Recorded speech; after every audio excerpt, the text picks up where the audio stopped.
Everyone, and welcome to Geeky Geezers.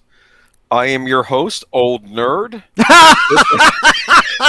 He makes the joke before I could. I'm sorry. Oh man. Okay, Agent Boomer here, my co-host. We'll PaPa fill you in on the Pacelli. joke in a second. Oh yeah, Old Nerd. I was almost going to call you Pew Pew Panini. Oh, okay, that's fine. I'm just trying to get your name wrong anyway. She felt so bad about it too. Did you get to see the video? Oh, I did. No, I watched it. I responded. I told her thanks for the shout out because she got my name right eventually. But that was funny, Old Nerd. And I'm like, okay, we for the sake of the that'll be my next screen name if I ever have to. For the sake of anyone listening, we really do need to explain that last Friday, Agent Boomer and I hosted Stephanie Janacek of Stephanie Janacek's Smuggler's Cantina. We had a great discussion about the KOTOR, which we're going to be talking a little bit more about, the EU and so forth. She was doing a summary about it yesterday morning on her channel, and in referencing Agent Boomer, she called him Old Nerd. And I jumped in. I'm like, you mean Agent Boomer? And she's like, oh my gosh, well, you kept me up so late. I'm so tired. That's my excuse. And she complained to you about, yeah. Well, it was funny when she was mentioning Old Nerd, I was like, oh, I should find this guy's channel. He probably knows what he's talking about. I didn't know she was talking about me. She was talking about you. Yeah. No, I was like, oh, does this guy not have information on KOTOR? Because I'm trying to find information out, and the stupid news outlets. But that's why y'all come here. Because I did a little bit of research and I at least found some obvious things that no one's talking about this remake. So yeah, and he's in the green room backpedaling, going, "No, you guys called me a gaming expert. I'm not an expert." I'm like, dude, expert is a relative term compared to myself and Stephanie. You're an expert, okay? Well, I basically now have to take it upon myself to actually know things and figure them out to make sure that I know what I'm talking about, even if the rest of the media doesn't. So that's what I'll do. Okay. Yep. Not that I'm being arrogant or anything. Okay. Hello, Auditor Dread. Welcome. Pew Pew Panini. Pew Pew Panini. It sounds like I don't know, lunch you have during a gaming session. There you go. Melissa Harris, and Jake. Hey, Melissa Harris on 3.0. Welcome. Are in the house. Great. And I don't know where is everybody else. This is going to be a great stream. I notice a lot of people are listening to it on the replays. I've been noticing that. Yeah. Maybe, at least last week, because it jumped a lot toward the end of the week, so I did get some more views. But Netter is she had to work all weekend this weekend. She had a big project at work. Oh my goodness! Then she hasn't had time to work on a home improvement project she had been wanting to work on. So she's doing that now. So it's like, yeah, it's just the way it goes. She'll catch it on the rerun too. It's fine. No, let her do what she has to do. But I was busy this week too. That's why I actually wanted, by the time we did the Friday stream, to have more information on this KOTOR remake. But I just been so busy with other projects too, plus this stuff. But I actually did figure out some stuff, so we'll be talking about that in a little bit. Good. Along with the regular article, and I also I replied on Stephanie's chat what I figured out too. Because I figure she in case she ends up talking to a certain someone about it. Yeah, exactly. Certain important guy in a mask. Anyway, but Zootopia, welcome to the chat. All right. Yep. So, Want to jump right into it? No. I think we should start off on a more positive note, actually. Yes. Let's talk about something happy. Let's talk about an old memory. Let's talk about the good old days. Saturday morning cartoons. That's a good one. We've talked about breakfast cereals. Now we'll talk about Saturday morning cartoons. They go together. Yeah. Let's see if I can remember some of my earliest memories of Saturday morning cartoons. I remember there was a Donkey Kong cartoon. Oh, yeah. You remember that? As a matter of fact, as long as you mentioned cartoon? that. Yeah. I was going to say that Pac-Man, they turned a lot of those 80s video games into Saturday morning cartoons. Cuba and they also got breakfast cereals. There was a Pac-Man breakfast cereal. Yeah, and a Donkey Kong breakfast cereal. Was there a Cubert breakfast cereal? Don't know. Let's look. That would have been an easy one to make into a breakfast cereal, because you could just have like these little cubes and then have all the Cubert characters as like marshmallows or something. Anyway, I should work for a cereal company. I miss my calling in life. But anyway, there's the Donkey Kong, and yes, there was.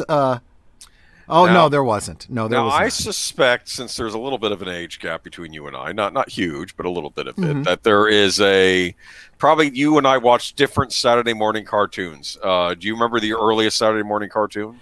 Well, the earliest ones that I remember, the first ones, they were on the earliest in the morning, were of course the Warner Brothers Looney Tunes. Oh yeah, and they had those on when I was a kid too. Yeah. Well, they ran forever. I mean, they were running since before, I was watching cartoons even, back to the 60s even. But, oh, what heights we'll hit on with the show, this is it. Yeah, that was great stuff, man. But some of my favorites, of course, were, those video game ones in their time. There was a Dungeons and Dragons cartoon that I loved. I remember that. And for those of you that enjoyed it, that felt like it didn't really get its final episode, the script of what they were going to do for the final episode has been released. It's out there if you do a Google search. What? Yep, and there have been a number of fan attempts to turn it into, a YouTube cartoon, but finally it got kind of a quasi-official cartoon release, and it's available out there on the interwebs. Wow, I remember that cartoon. They go, hey, look, it's the Dungeons and Dragons ride at the amusement park. Yep. And then they end up in the D&D world, and they all have different abilities. Like one was an acrobat, one was a cavalier. Yeah, little kid was a barbarian. Yeah, and there was the wizard, and there was a regular villain on that show too, right? I think Venger, who you eventually find out had been a pupil of the dungeon master, and there was some kind of history there, kind of like an Obi-Wan, Darth Vader kind of thing. Ooh. And it all gets a good resolution at the end. Like I said, if you guys want to go out there and look for it. But right, I'll have to check that out. I remember Smurfs. Oh, I do too. Well, I remember even before there was the cartoons, there were the little figurines that you could get at the store, just like you used to be able to get Matchbox cars, and that's where that came from. Yeah, well, I only noticed the figurines after I watched the cartoon, so maybe they had always been around and we just got the cartoon, or maybe I don't know, because I remember I had a few Smurf figurines actually. I did buy some of those. I did get. Because, I mean, it's Smurfs. You had Gargamel, who wanted to eat the Smurfs, and you had Smurfette, the only woman in town, which, which was fine because Vanity Smurf was not interested in her at all. Oh, my goodness. I remember Vanity Smurf, yeah. Were you old enough to remember Fat Albert? That one was hosted by the pudding guy that we don't talk about anymore. Of course. That was not on Saturday. I don't believe that was on Saturday morning, but I would watch it in reruns elsewhere. I did like Fat Albert because you had a lesson in every episode. And you had the whole gang, and you had, remember Rudy? Was there a character named Rudy? I got confused with the kid. There was Rudy, yeah. He was the little guy, who was literally rude, yeah. And then Mushmouth. Remember Mushmouth? I remember that. Never understand what he said, exactly.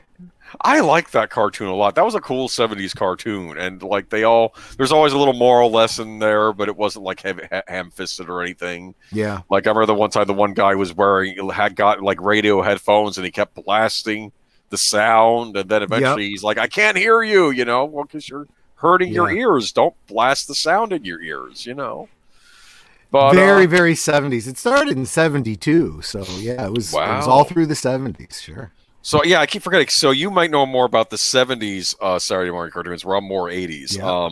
The Super Friends, that was my absolute favorite, was the Super Friends. Yeah, that one I didn't really watch too much of. I knew of it, of course, but that was where you had Lex Luthor and the Legion of Doom, and and then you had the other Super Friends. It started with Wendy and Marvin in 73 and 74, and then when they brought it back in 77, it was the Wonder Twins, Zan and Jaina. You know what I loved? This is not that I want to tout and bring it back to Smallville, but they had the Wonder Twins on an episode of Smallville. Remember that? Yeah, they did. And they did a fairly decent job. It wasn't that bad, really. Yeah, they had instead of it being they had having the monkey, though, they had a monkey's cell phone, right? Yep. Wasn't that what it was? So they didn't quite go there, but I remember though 80s cartoons. That was when Disney finally started coming on the scene. They had the Wuzzles. Do you know what the Wuzzles are? Were those the underwater things that breathed out of the top of their I heads? Or don't something? remember. They were like Oh, part okay. animal, I think they were animals mixed with other animals. So like part giraffe, part rhinoceros. I don't know. I I know don't that remember the show Disney. that well. I know Okay. that Disney also did the gummy bears That from came, I '85 to think, '91. I think that came after Wuzzles. I think Wuzzles was first, but it didn't get enough episodes to be like a syndicated show like Gummy Bears. Gummy Bears, I guess, was successful. Eventually, got enough things where they put it on the Disney afternoon. It was the first in the lineup Hmm. after they kept getting enough shows to put on the Disney afternoon when they would do the four. But that's afternoons. That's afternoon school shows. We're not talking about that today. Yeah, Anyway, but and actually, of was course what Scooby Doo. Where are you? Yes, that was not the.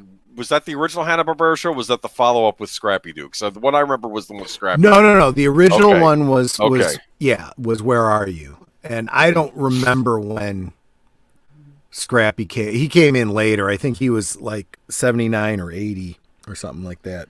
yeah. I remember. I watched some weird cartoons. There was an actual Peanuts Saturday morning cartoon show, Charlie Brown show, Oh, okay. which I Okay. need to go dig out and find again. Maybe watch it if I. Maybe it's on. No kidding. Yeah. Maybe it's on my Apple TV Plus and something else is because they get all the Peanuts stuff on there. Maybe they have the Peanuts cartoon show, and it was fairly well done for a Saturday morning cartoon. And I think Schultz worked on it. Okay, I think he was pretty Nice. passionate about the project. So I'm not going to say it was quite at the level as those specials, but it was pretty good for a weekly show. And I'm trying to think what else. Garfield, I think, got a Saturday morning cartoon because I know he started out with specials, and I think he got a Saturday morning cartoon later. I could be wrong on that, though. There was the Ed Grimley show. Ed Grimley had an animated series. And so did Pee Wee Herman. Well, Pee Wee Herman had the live action show, right? It was a live action. Yeah, I still, close enough. It's a live cartoon, okay? Yeah. You had the Yeah. live cartoons. Ernest. Well, I had mean, a if you're live going to action show, talk too. about the live action stuff, I mean, Yeah. then you get into the Sid and Marty Krofft show and the Captain Marvel and Isis show and That's fine. If it was all on that Saturday kind of morning, we'll stuff. count it. Okay. Oh yeah. There was some really really good stuff there. Land of the Lost. Land of the Lost, Sid and Marty. Yeah. Oh, Oh, I love that one. That was yeah. oh Yeah. man, though. But I remember the Ed Grimley show was funny because I think Martin Short would introduce it, and then Right. it would go on to Then they'll go into the cartoon. Yeah. the cartoon aspect. And I don't know if he voiced the cartoon or not, but the guy they got, if it wasn't Martin Short, was still pretty good. And yeah, just I'm trying to think what else. And of course, sometimes you'd have like your afternoon school cartoons like Ghostbusters, but then they would become so popular they'd get a spin-off series on Saturday morning, which was Slimer and the Real Ghostbusters, which was basically focused on Slimer. Remember that? Oh yeah. And you remember the reason they called it that was Why? because there was originally a what was it? It was it Filmation owned the rights to the name the Ghostbusters. Yes. Because they had done the Ghostbusters with what was it? It was Larry Storch and Forrest Tucker, Bob Burns in the Yep. gorilla suit. Yep. Yep. I So remember that. they had that live action show, which is then after the Ghostbusters,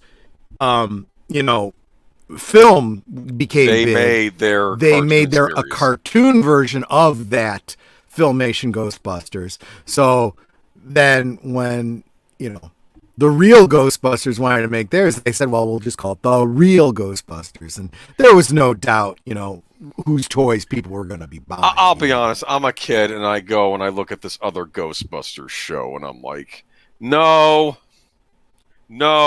I was like, no, I didn't even watch it. I'm like, no, that's a fake I want and like you're a kid. What are you going to say? I want the real Ghostbusters, not the fake Ghostbusters. That's why they called Exactly. it the real Ghostbusters. So that was pretty clever titling on their How part. about Help? It's the Hair Bear Bunch. Do you remember them? I don't know what that is. If you were to Google it up, you'd see it was a Hanna-Barbera cartoon about three bears that would constantly escape from a zoo. The zookeepers were trying to wrangle them and get them back, but they'd go out on their little adventures. It was very, very funny. Josie and the Pussycats. Josie and the Pussycats. Like again, Mm-hmm. I've seen it, but not on Saturday morning. See, I think 70s for you was a lot of Hanna-Barbera stuff. We had Alvin Yeah, and it the was. Chipmunks. Alvin and the Chipmunks. I remember was Alvin one the that we Chipmunks too. Sure, did. sure, Yes. sure. And then later on, they would do these weird ones where it would be like Alvin and the Chipmunks at the movies, and they would do stuff like spoofs on like Batman the movie. It was Batmonk, and he was fighting the Jokester, and it was stuff like that. Okay, yeah. And it was, and it's weird. Simon was the one who was Batman in that, in like their thing version, instead of it being like Alvin, Alvin was the Jokester, which I thought was kind of interesting. I'm trying to remember though. We had the Littles. Was it the Littles? I remember show? the Littles. Yeah. Yes. Okay. Like I said, a lot. Yeah. Go ahead. No, you were I was going to say they were the little guys that lived underneath the floorboards or whatever. Yeah. But did you have, was Spider-Man and the Amazing Friends a Saturday morning cartoon in the 70s? Spider-Man and his Amazing Friends. Yes, it was. Yeah, and it's funny you bring that up. Talk about serendipity. Retro Blasting just did a video the other day about how he has struggled over the years to get those 3 action figures together in the same scale at the same time. Oh. And I guess just recently, the most recent Marvel line has put out separately the 3 figures, and he's been able to pick them up and put them together. But yeah, I absolutely do remember that. I loved it. I thought it was completely off the wall because there's no backstory explaining why Peter is living in an apartment with these 2 other kids, these X-Men basically. Yeah. And there's no mention of Aunt May or any of that kind of stuff.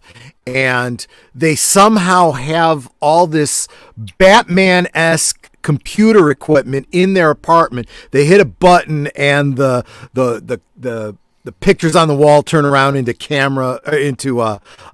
video monitors, and the TV goes into the ground and comes up as some sort of controller. So it's just the most bizarre thing. It's like, who of these 3 had money to get all this kind of stuff? I don't know. Ridiculous. Well, maybe they had a benefactor that we didn't. Maybe Tony Stark was. It would have been nice if they had mentioned that. That would have been perfect. That would have been awesome. All they needed was a throwaway. Like Tony Stark maybe was helping funding them. That would have been great. Funny, and if they get attacked and there's like damage in the apartment or whatever, oh, Mr. Stark's gonna be so pissed. Exactly, like it's his apartment or something, right? Like, like I said, you guys could have it for the summer. I'm coming. Yeah. I don't know, but that one always looked like a cool cartoon. I think that was the one where they have the clip on YouTube where Spider-Man's on the subway and he has a cold. And okay, ma'am, everyone calm down. I'm here. And like he sneezes and like this woman goes, I don't need you around here spreading your germs to everybody. Ma'am, I have to stop the train from crashing, okay? I don't need you, or terrorists are on the train or something. And finally he gets so angry, he shoots webbing on her mouth and shuts her up. And I don't know if that's from that cartoon. I think it was from that cartoon. Oh, man. And I do have to say that some of the cartoon concepts, especially in the 70s, especially those live-action Sid and Marty Krofft type things, were just bizarre. But you had these weird mashups of things. Like the first one that comes to mind is the Flintstones with Gazoo. Remember Gazoo? I remember that. The space, and it's like, it makes no sense. This space man, in the time of the dinosaurs, right? But then I remember, and you may not remember this, back in like 79 to 80, there was a Casper cartoon. It was called Casper and the Angels. Huh. And the Angels were like these, imagine Chips, okay, like California Highway Patrol, except Eric Estrada? Except women, and they're from outer space. What? They have these like flying motorcycles. Yeah. I want to watch this cartoon now. What this has to do with Casper, I have no flipping clue, but yeah, that's what. Okay, good on them. I remember I never watched this. It was on the air, but apparently there was a Gary Coleman cartoon called The Gary Coleman Show. I heard of that. But then again, anyone who is popular in live action got their own cartoon. They had in the 70s, they had the Harlem Globetrotters. That's Mr. right. T had his own cartoon. Mr. T, Hulk Hogan. Rambo had a cartoon. Oh, yes. how do you do a Rambo cartoon? It was a lot like G.I. Joe, where it's basically your war story without anybody getting hurt. You know, they did a RoboCop cartoon, and I think Clarence Boddicker was a reoccurring villain. I'm like, he's not. Does he have like a scar in his throat from a RoboCop lunged the knife into him at the end of the movie? You think that's bad? There was a Toxic Avenger cartoon. It had a line of toys. Toxic Crusaders. Oh my gosh. It was called the Toxic Crusaders. I remember watching that briefly. I liked what I saw of it. They also had a Attack of the Killer Tomatoes cartoon. And let me tell you something. It's the closest you're ever going to get to a children's version of a zombie apocalypse show. I kid you not. Because it's like in place of the zombies, you have the killer tomatoes, right? And you have this band of survivors in this post-apocalyptic landscape. That was a neat one. We could go on and on about this. Someone did mention, though, about the Super Mario Brothers Legend of Zelda Power Hour. Now, to be fair, that was on after school, and they would have Zelda on Fridays. It could have started out as a Saturday morning cartoon, though. You never know. Sometimes these things start out on Saturday morning. Then when they get that was what I was gonna relate that. A lot of the cartoons that were Saturday morning cartoons, say in the 60s, ended up becoming the after-school cartoons in syndication during the 70s. Yeah, in the 70s, yeah. Yeah. Sure. Because I remember the Banana Splits. The Banana Splits for me in the 70s, in the later 70s, were after school. But I think, like in the late 60s, early 70s, they were a Saturday morning thing. I think. I'm not sure. That makes sense. And a lot of the Disney cartoons, they will have like season one on. They would have like the first season on the Disney Channel on Saturday mornings and see how it does. And then they would order a full order, and then they would throw it on after school instead. And it was those kind of cartoons that I'm going to tell you, okay, guys. You know, we as adult geek fans of, you know, our respective fandoms, we pick on, like, you know, the different like Rule 63s out there and all that kind of you know, the furries and all this. I'll tell you what, I think a lot of that kind of stuff has its origins in some of these 70s cartoons, because I was thinking about this, and I think about that Hanna-Barbera, the Banana Splits. One of the cartoons they had was The Adventures of Gulliver. And Gulliver, you know, this full-sized human, you know, had one of the Lilliputians was this cute little blonde girl named Flirtatious. And I remember thinking she was so cute, and oh yeah, you know, just that little 10-year-old Troy had such a crush on Flirtatious, right? And then you start seeing all this, you know, these modern deviant arts about like Tinkerbell and stuff, and you go, okay, yeah, I guess I can see where that came from. Yeah, okay. Oh, that's bizarre. Okay. Now I'm going to have to look. Actually, I don't want to look that up. Never mind. Okay. I am not recommending anyone do any searching for, you know. All right. Hold on a sec. I got to switch my internet but if I get lost, I'll have to pop back in. Wait once. Okay. But yeah, isn't it? Good. What are the Rule 63 is the one I'm thinking of, right? Isn't that it? Yes, it's or is it? If it exists, there's something of it. Okay, I think it's Rule 63 or Rule something. 34. I'm sorry, Rule 24. 34. Yeah, 34. Read some of these comments. There is adult content of it, no exceptions, and yeah, there's usually a reason for it. I remember Mighty Max had a cartoon that was pretty deep for a boy's version of Polly Pocket. It even ends in a dark way with a ray of hope. I don't remember if I had Mighty Max toys, but that sounds like something I should have owned, because I think I thought the commercials were cool. Maybe by then I wasn't buying as much toys, though. That might have been what happened. Maybe I was too old at that point. I'm saying this. You're never too old for toys, but maybe I moved on to Legos or something. My dad used to joke that he learned English watching Looney Tunes. Hey, you know what? Don't joke. There's a lot of good vocabulary lessons on Looney Tunes. Oh, Foghorn Leghorn. You know, he's practically a thesaurus. Okay. Yep. No, you can learn a lot. In fact, I think Mark Bauerlein once made a comment that a lot of the old Looney Tunes cartoons were actually very literate. Okay, considering. Yep. Not to mention, I mean, most people of a certain age will say the only reason I know most pieces of literature, old movies, opera, classical music is because of Looney Tunes. Hey, and good on them. It's great on them for introducing it to people. Yep. Masara says my son Jake used to watch Fox Kids and Saturday morning ABC Kids. I remember on Fox Kids they used to have Bobby's World. You remember Bobby's World? You didn't watch Bobby's World, did you? That No, was but later. was that the was 90s. Howie Mandel Howie thing? Mandel, yeah, Mhm. like you know how he does his Bobby routine on Mhm. stage.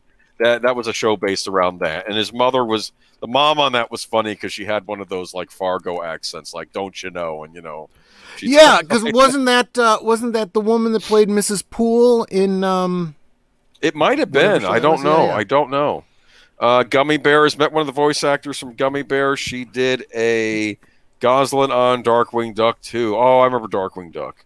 Darkwing Duck's a brilliant cartoon because it really is a lampooning of superheroes in a nasty way if you look at it in the right angle.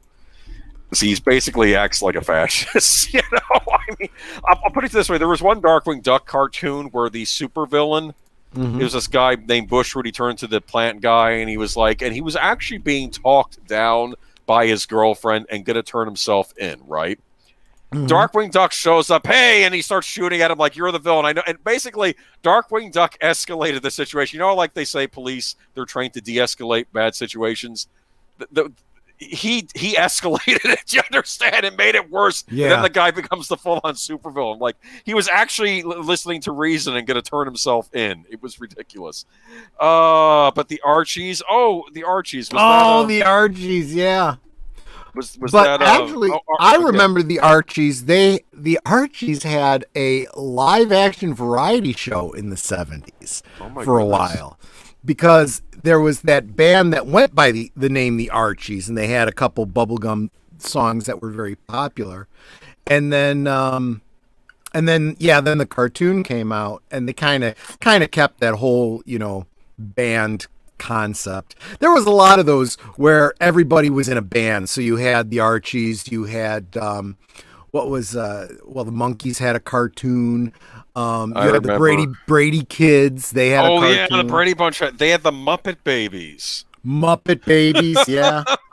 which was they had the one episode called "The Basement of Doom," and they like spliced in scenes from Indiana Jones and the Temple of Doom into this thing with Baby Kermit and Baby Miss Piggy. It's the most ridiculous thing. Nice. Okay, Nice. but Jackie Chan Adventures. That was a '90s cartoon. I don't know if you ever caught that. That was on Saturday I morning. knew of its existence. I didn't. It was an interesting cartoon because it was like watching a Jackie Chan movie, but in like like a serial form, and it was Mhm. animated.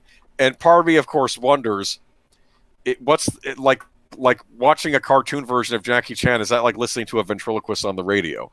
You know, Oh, because you're getting I see a cartoon version of him do the martial arts, but it was pretty good, and it reminds you a lot of those. Like he had the uncle character was on it. You know how there's always the yeah. uncle in those movies that he talks to, and then you know it was a pretty cool cartoon actually, and I mean, and like the villain reminded you of Julian Sands. You know, yeah. But I feel like we can keep going forever. There was Thundar and the Barbarians. There was yeah, the I know. Herculoids. And we never even mentioned the older stuff like the Pink Panther. Well, the Pink Panther, those cartoons started out as they were actually theatrical shorts that were shown before movies. Did you know that? And those recently, I think in the past year or a couple of years, they got a Blu-ray re-release.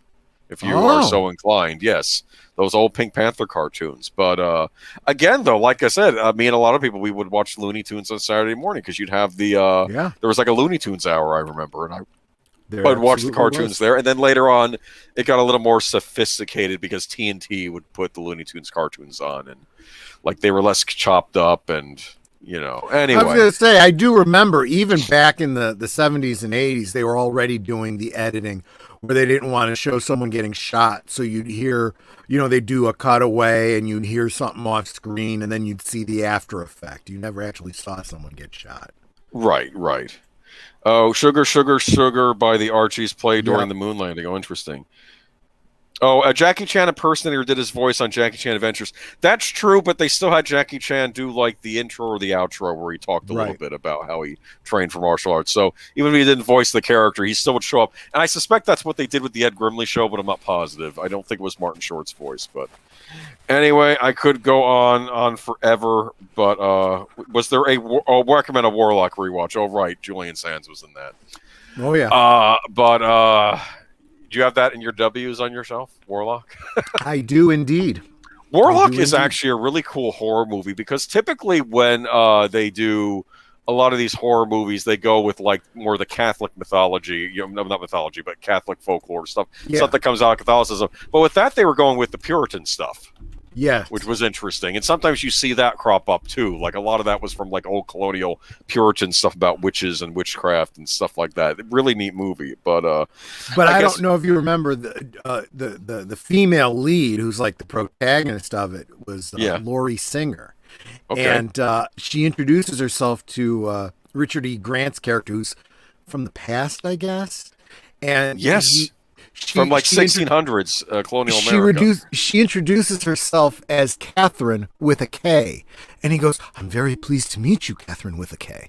And the whole thing, he thought with a K was her last name. And I'm like, it's actually a pretty darn cool last name. He's funny. Oh, that was a funny movie. Who knows? Maybe we'll discuss it around Halloween time. But I want to make a point. Another scene I loved is when he runs into some Mennonites, right? Right. And they get each other. They completely get it. They say, like the one guy says, but Dad, the grandfather, those are only stories you told us. They're not just stories, son, or whatever. No, he's telling the truth. This is all happening. Like everyone else might look at him weird for being from the past, but no, the Mennonites understood, no, this is really happening. There is a warlock. This guy is from the past. They completely accepted it, which I thought was fascinating. Good movie, but they should do a Warlock animated series. I'm kidding, of course. It's available for free on Tubi right now if you're interested. Oh, that's cool. I was going to make a point too that you know how you mentioned there was a cartoon based on Rambo. I often have this joke that if anyone at Adult Swim had the wherewithal, they would try to make a retro looking cartoon based on Dirty Harry. Like something that would have been made in the 70s for kids. That actually would have been really tone it down. In fact, what you do with something like that is you do a whole line. You do like Starsky and Hutch. You do, all these different cops. That would be really, really cool. The closest we get is the Lego City Undercover video game, where it's basically a riff on a lot of 70s cop shows like Starsky and Hutch, and they have a character in there that's like a Lego version of Dirty Harry, and it's nice. And it's kind of a riff on all that. But I was thinking though Scorpio would be a recurring villain, even though we know he gets shot at the end of Dirty Harry. Spoilers, okay? Yeah. But of course it's a cartoon, so he'd have to be back. So he'd have like a scar on his chest or something when Harry shot him, because it's done like that. Like anyway, that's it. I think I'm running out of juice on this stuff. But, okay. But we can maybe we'll bring it up another time. We'll bring up. You think if you ever want to think about a particular Saturday morning cartoon, maybe we could always discuss that in the future. But hey, you didn't ask me what I'm sipping on. What are you sipping on? I have a Arizona watermelon fruit juice cocktail. But it's not in glass. No, it's in a can. I poured it in a glass. It's in a can. Okay. Yeah, I got a cherry Coke. In a glass? Or in a can? Nope, in a can. Okay. I was too lazy to pour it into a glass. Oh no! Okay, we got to get to the news, don't we? Because we're already and I might be speeding through a couple of these because frankly, I don't know how much time I want to spend on Rebecca Ferguson's rantings just to bring it up, because there's other more important stuff to be talking about the Dune remake. Because I almost want to say, please just ignore her rantings. Okay? Yeah. Don't judge the movie based on that. She needs to stop talking when you're on press junkets for the movie you're trying to sell. But we'll move on to that. Speaking of things that are annoying me this week,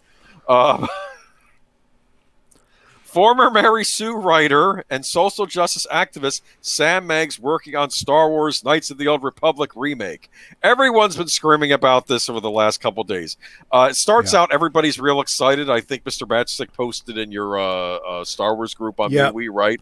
And, it was you could see it happen with Mr. Matchstick in real time, right? Oh yeah. He posts it and I'm like, oh, I hadn't heard about this. Is this a good thing? He's like, yeah, I think it is. I'm looking into it now. Then like 15 minutes later, he's like, oh, here's a red flag. And then he posts another article and he's like, yeah, this is not good. Yeah, let me read this. This is from Bounty in the Comics. The Mary Sue writer and social justice activist Sam Meggs announced that she is and has been working on the newly announced Star Wars The Knights of the Old Republic remake. Star Wars Knights of the Old Republic remake was announced at the PlayStation Showcase 2021, where game's lead producer Ryan Treadwell made it abundantly clear that the game is a complete remake. He explained, "This is a complete remake of this beloved Star Wars story. For Star Wars Knights of the Old Republic remake, we are rebuilding from the ground up while maintaining that integrity and story from the original." Treadwell would add, "You know, the original Star Wars Knights of the Old Republic is a true classic, one of our favorite Star Wars story ever. We want to honor that original story and make it as impactful for players today." So far, this all sounds all right, right? Okay. In terms of the visuals... Actually, I was going to say not even a little bit, because they've already said complete remake. That in and of itself tells me there's nothing about this that fans are going to enjoy. Well, here's the deal. Sometimes when you think of remake, you think new graphics. Maybe they've improved gameplay mechanics since what they used back in the day. We have new controllers now.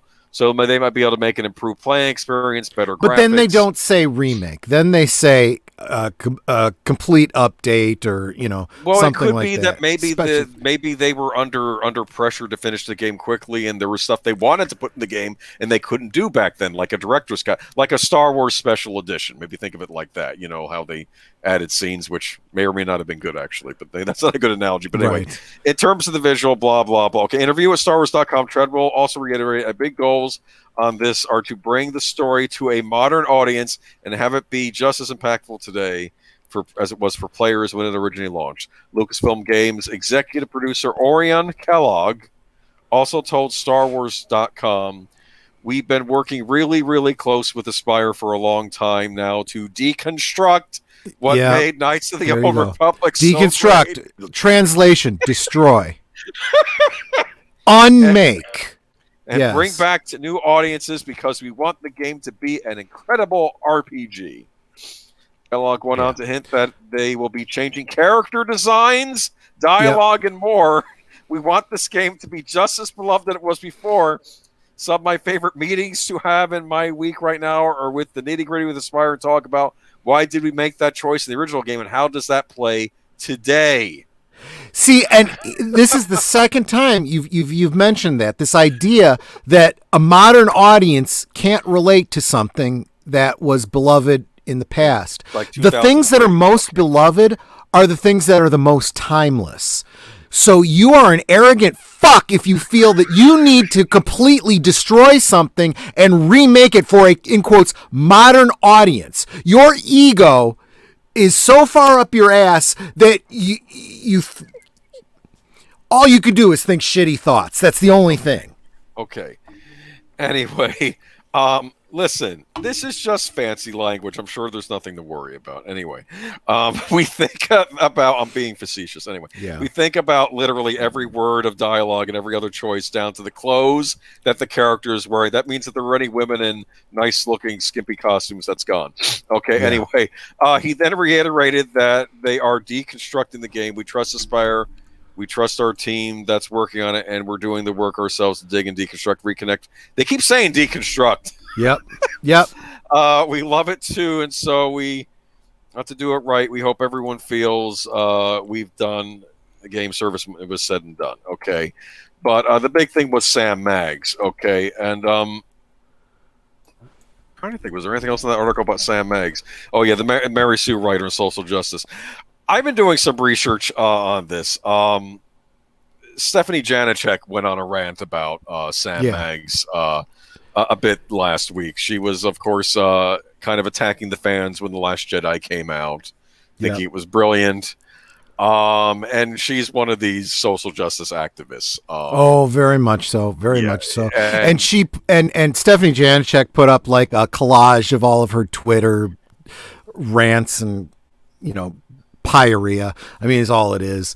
And but what I did was, Boomer, I dropped a link in there to a Sci-Fi Wire. I saw a segment about that. And originally I was going to say maybe we shouldn't share this because we don't want to give them the clicks, but it's kind of worth it because, for one thing, the video's gotten 18 likes to 138 dislikes. You have to know. The comments. Let me read you a couple of the comments because these are great. "Wow, she's so freaking woke, it's terrifying." They just made her one of the writers for the KOTOR remake. Yep. It's a good thing I got the old ones on Steam, so I don't have to deal with this inevitable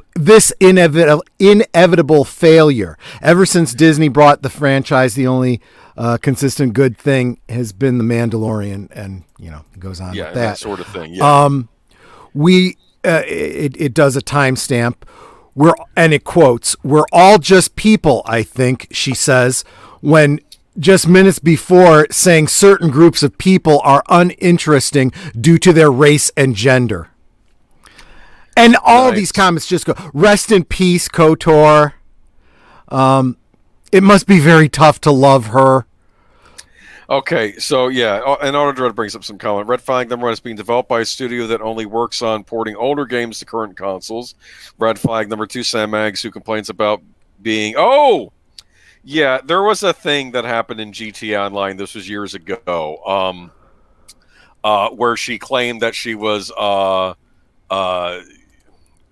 if I could say this on air, like sexually assaulted, but it was in the game by some guys that were messing around with her character, and she was treating it like it was the real thing. Do you understand? And yeah. It was like the I have the like shrinking violet sort of thing, and that was a thing that happened years ago. Yeah, red flag number 3. She is really about smashing the patriarchy. Is being developed for a modern audience. Yeah, this whole modern audience. Knights of the Old Republic doesn't need a remake; it needs a remastered edition and proper sequels. Yeah, I mean they could probably just set a new game past that period and probably do a lot. There's probably a lot they could do. In fact, people. I don't know, but here's what I wanted to bring up, though. Typically, when we think of these things, we always think, oh, this is Disney. And I will admit that Disney is responsible for keeping an eye, and Lucasfilm in particular, the Lucasfilm Games Division is responsible for keeping an eye on what they license out and who's working on it. Now, in the old days, Lucasfilm just used to make its own games. Yep. It's called LucasArts. Yeah, called LucasArts, and they used to publish themselves. I think sometimes, like another company might publish it. For instance, the Super Star Wars game for the Super Nintendo.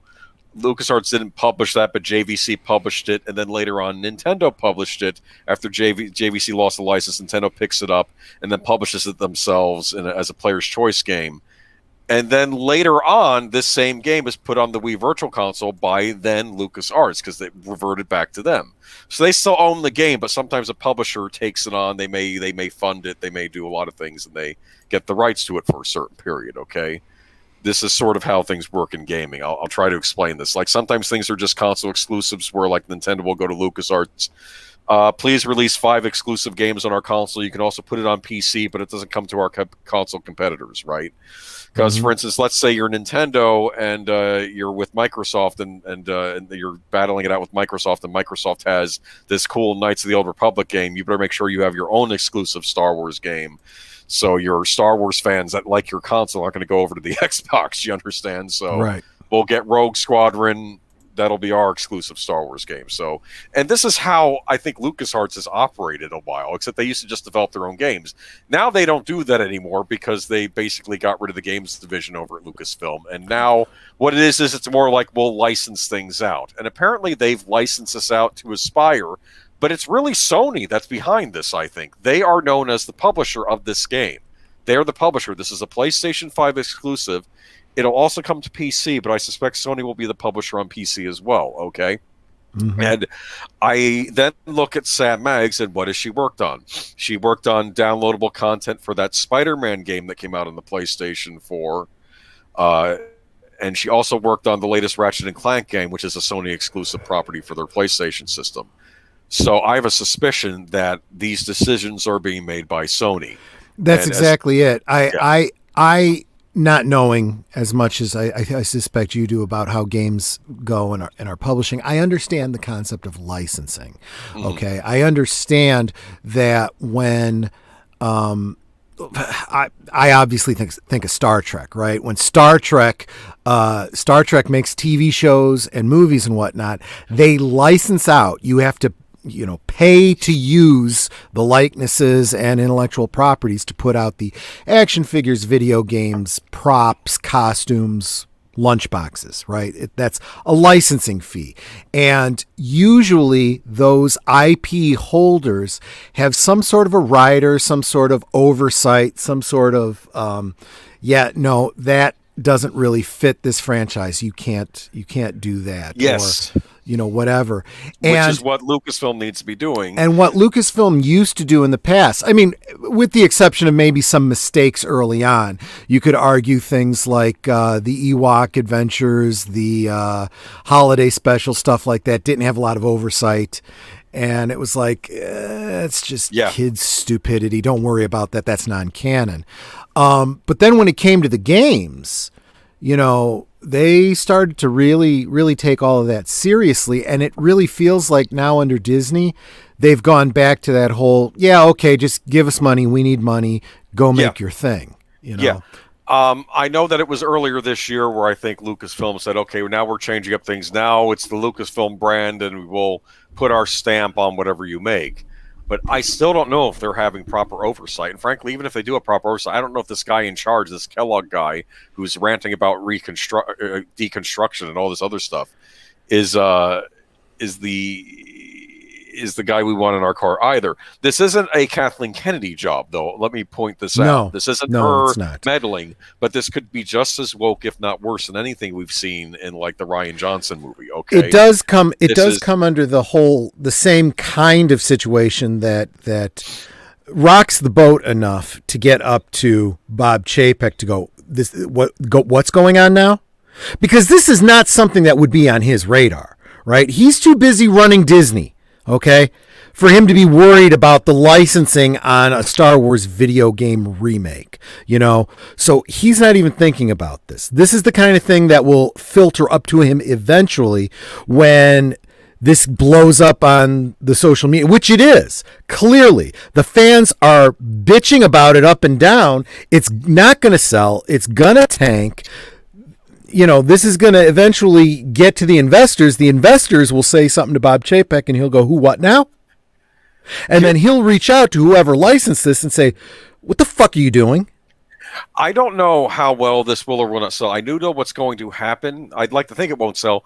It's going to come out and it's going to get a lot of positive game press and I don't know if they're going to talk about, isn't this great that there's so much inclusivity in this game now, and they'll be pointing to LGBTQ plus all this other stuff that's in there, or if they'll ignore that. So you're talking about the same community that went through Gamergate.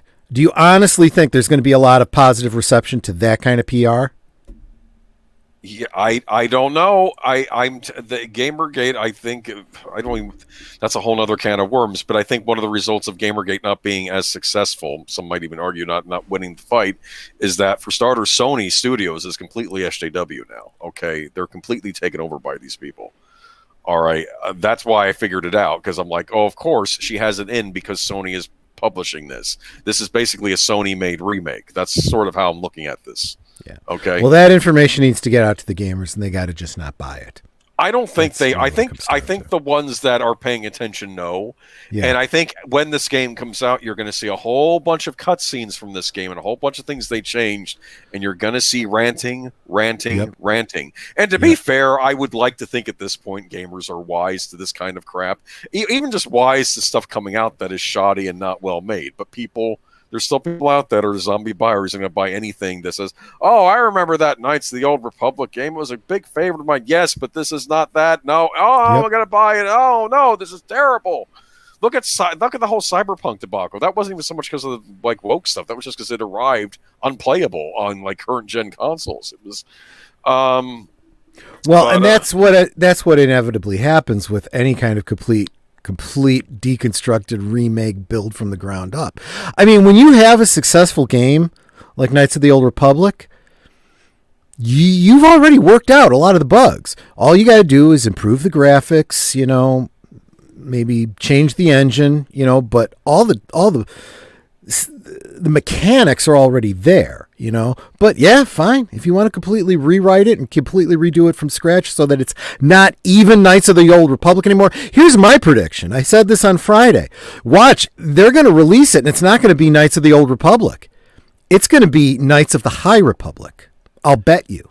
I will bet you.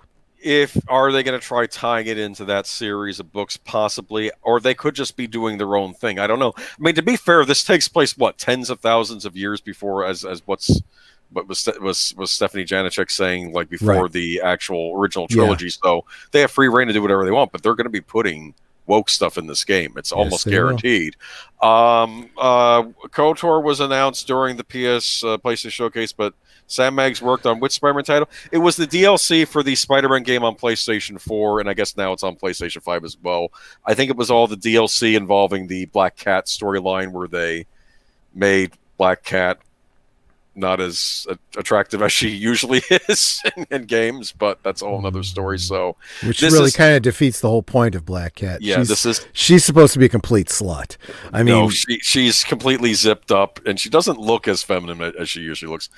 The women aren't as good looking in a lot of these modern games. I mean, that's why I'm almost thinking they should just use real actresses, because then they won't look as weird. But anyway, I don't think that this is going to turn out well, but I think you want to keep an eye on Sony making the decisions. Now, this Kellogg guy might also be a problem, too. This guy running LucasArts. Stephanie said she's going to dig into him. The only thing I could find on him and what I was able to look up before the stream was he has a LinkedIn profile where he shows his pronouns as he, him, and he lives in the San Francisco area, and he's a big supporter of the Black Lives Matter movement. That's all I saw in his profile, though. But the guy in charge of Lucasfilm Games. But so he's a socialist, is what you're saying. Well, that, or he has to, maybe he's placating them. He could just be a beta male developer placating to the socialists. Anyway, don't expect good things for the KOTOR remake. At least wait for customer reviews of it, please, and wait to find out about all the cringy stuff in it. Is it possible that they may just leave it alone? Yeah, and it's also possible, as Troy would say, monkeys might fly out of my butt, right? Okay. Exactly. I mean, there's a chance, like if you had someone over running Lucasfilm with a lot of guts saying you'd better make this true to the original game, true to the spirit of the original game. Because you can make a remake that's not totally different. Like the Resident Evil 2 was completely remade, but it, people seem to receive that pretty well. And, it was, the game engine was different and everything, but it was still a remake of the original game. But this thing, it's going to be used as a platform. I guarantee it. And if you thought stuff in The Last Jedi was bad, you may be in for a rude awakening with this game, because it might be worse. I guarantee you, though, that this is going to be one of those things where the fans are going to go, yeah, this isn't KOTOR. I have KOTOR. I've played KOTOR. I have the action figures. Fuck you. And it's just going to be forgotten, just like the sequel trilogy. Even worse, because this is less fans know the games than they know the movies. So, all right, Auditor Dread. Okay, I believe KOTOR takes place 4,000 years before the original trilogy. Well, I will say this: sometimes when they show the screenshots from these games, some shots look better than others. Like the Mary Jane Watson in the Spider-Man game, she's not the model, the supermodel anymore. She's like a reporter for like a newspaper, so they turned her to Lois Lane basically, because being a supermodel is demeaning, I guess.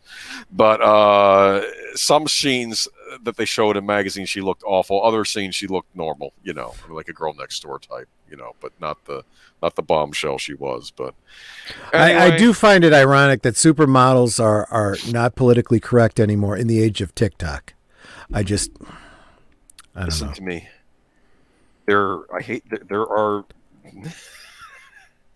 There's one area of the country that likes to push its values on the rest of the country, and it tends to be California, especially the San Francisco area, and that's what you're looking at here. See, the thing about the United States, the hypocrisy is ridiculous. These are the same people that got pissed when Christian fundamentalists used to push their agendas on other people. You keep your beliefs to yourself. But now I'm coming with my beliefs, and you gotta fuck you. Pretty much. Wait and see. This will be interesting. And one thing I'll do research on. Apparently, she worked on the last Ratchet and Clank game. Let me see if there's anything cringy in that, because that recently came out. And she's making a Call of Duty. She's writing for a World War II based game in the future, and we'll see. I know that she seemed very excited about writing about. I mean, that sounds really exciting. I mean, I could see a lot of young women wanting to play Rosie the Riveter, and it's a game where you just got to keep putting rivets into the wings of airplanes. Apparently, it focuses on a real world female Russian sniper. Okay. Which means I'm playing as a communist, Soviet communist. But anyway, we'll see. You never know. But Shang-Chi set to sweep box office in second week, and I might fast forward down to our latest article on this too. Okay. This was from earlier week. Marvel and Disney Shang-Chi is set to sweep the domestic box office for the second week in a row, adding an expected 33 to 35 million to last week's haul. The superhero adventure, directed by Destin Daniel Cretton, took in 9.7 million on Friday from 4,300 theaters. What I didn't read this very closely until you just shared it, and I realized what they're doing is they're going with the whole millions of dollars sounds like a lot of money to most Americans. But then anybody who follows the industry knows 100 million for a movie is not a lot of money. It's just not. I mean, when you're used to Marvel films approaching $1 billion for their theatrical run, this is not good. If Shang-Chi that was a lot back in the 80s. It's not a lot now. Okay. Yeah, I mean, what we're talking about here is, I said it this way on Friday. If you're the fastest turtle in the turtle race, everyone's going, woohoo, congratulations. I'll be back in 12 hours when you actually finish the race, All right, I'm going to talk about the Forbes article next. Right? Go for it. What do you think? This is the latest one. This is brand spanking new. This is based on this weekend, and this has. Hold on, let me get to it. It has box office. Shang-Chi performs like Marvel movie and drops 67% on Friday. So this seems like a different take. Okay, Shang-Chi and the Legend of the Ten Rings topped the domestic box office for second week Friday, earning 9.7 million. That's a drop of 67% from its 29.5 million opening day, which means the Simu Liu starring Marvel movie is playing like, well, a Marvel movie. That 68% drop is more or less equal to the likes of Ant-Man, Captain America the Winter Soldier, Guardians of the Galaxy, and Captain Marvel. Sure, it's a bigger Friday drop than Black Panther, but it's a better hold than Captain America Civil War and Black Widow. We're likely looking at 33 million second weekend, which again is right in the realm of normal for a big Marvel movie. So nothing to see here. Well, except for, they're talking percentages. When you look at dollar values, you can't compare those dollar values. It didn't make the kind of dollars that, well, it may have made more than Ant-Man, perhaps, but it certainly didn't make as much money as Winter Soldier. It didn't make as much money as Guardians of the Galaxy. Those were some significant millions of dollars. Shang-Chi is just pathetic. And keep in mind, too, all of those other movies also did real well overseas. Shang-Chi is not getting a China release at all. At all. It will make $0 in China. Zero. Even though one could argue it was sort of made for China, right? Exactly. They're not going to get it. I am going to say this, though. They'll also use the argument, though, well, it's the pandemic. It did very well for something released in the pandemic. This been released in normal time, it would have done gangbusters, right? Well, that's the kind of argument that we're going to see played out in the ScarJo lawsuit. Okay, yes, Black Widow lawsuit may keep the Russo brothers from directing another Marvel movie. Oh, that's our next article. What do you think? Yeah. Well, before I say what I think you should probably get into the article. I'll read a little bit. Yeah. Mm-hmm. Eyeing the number 2 spot this week. What the heck? Did I give you the wrong link? That or I copied the wrong link. Hold on. Plans to make a Marvel ongoing. Okay, never mind. In some, I think it's later in the article, okay. In some bad news for fans, John and Anthony Russo have put their plans to make another Marvel film on hold due to the ongoing feud between Scarlett Johansson and Disney. Notice I don't mention this in my title because I think YouTube doesn't like me talking about this. The Russo brothers have had a long relationship with Marvel, having directed some of their biggest films, including Avengers Endgame and Captain America, The Winter Soldier. But according to a report by the Wall Street Journal, the director's siblings have hit an impasse in negotiations to direct another Marvel movie.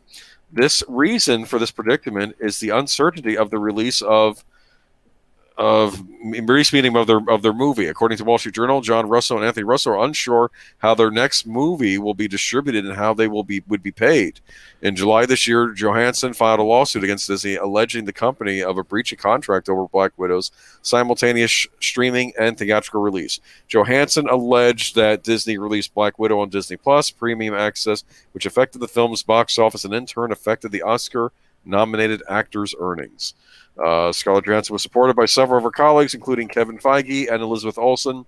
Feige himself opposed Black Widow's release strategy. Patty Jenkins and Gal Gadot were also not happy with Warner Brothers' decision to release Wonder Woman 84 on HBO Max, but they were fairly compensated. Unfortunately, that wasn't the case with Johansson. Disney accused her of being insensitive in times of global pandemic after the Black Widow star sued the company. With the pandemic still not showing any signs of slowing down, and the big Hollywood movie struggling at the box office, Disney could do the Russos what they did to Johansson. Possibility of that scenario happening is probably what's behind the Russo brothers reconsidering their MCU return. Hopefully they sort out whatever issues they have with Disney, because fans would love for them to helm another Marvel movie. What do you think? Yeah. So this is another one of those things where you really need to, look at the shadows on the wall of the cave here, okay? Because again, you can take it at face value if you want to, but you're missing the bigger picture. There's a lot of Hollywood drama going on, and it goes far beyond Scarlett Johansson and Disney and how much money she's going to make. It has to do with the future of Disney, the future of Hollywood, and contracting in the entertainment industry. And you have the sides squaring off here.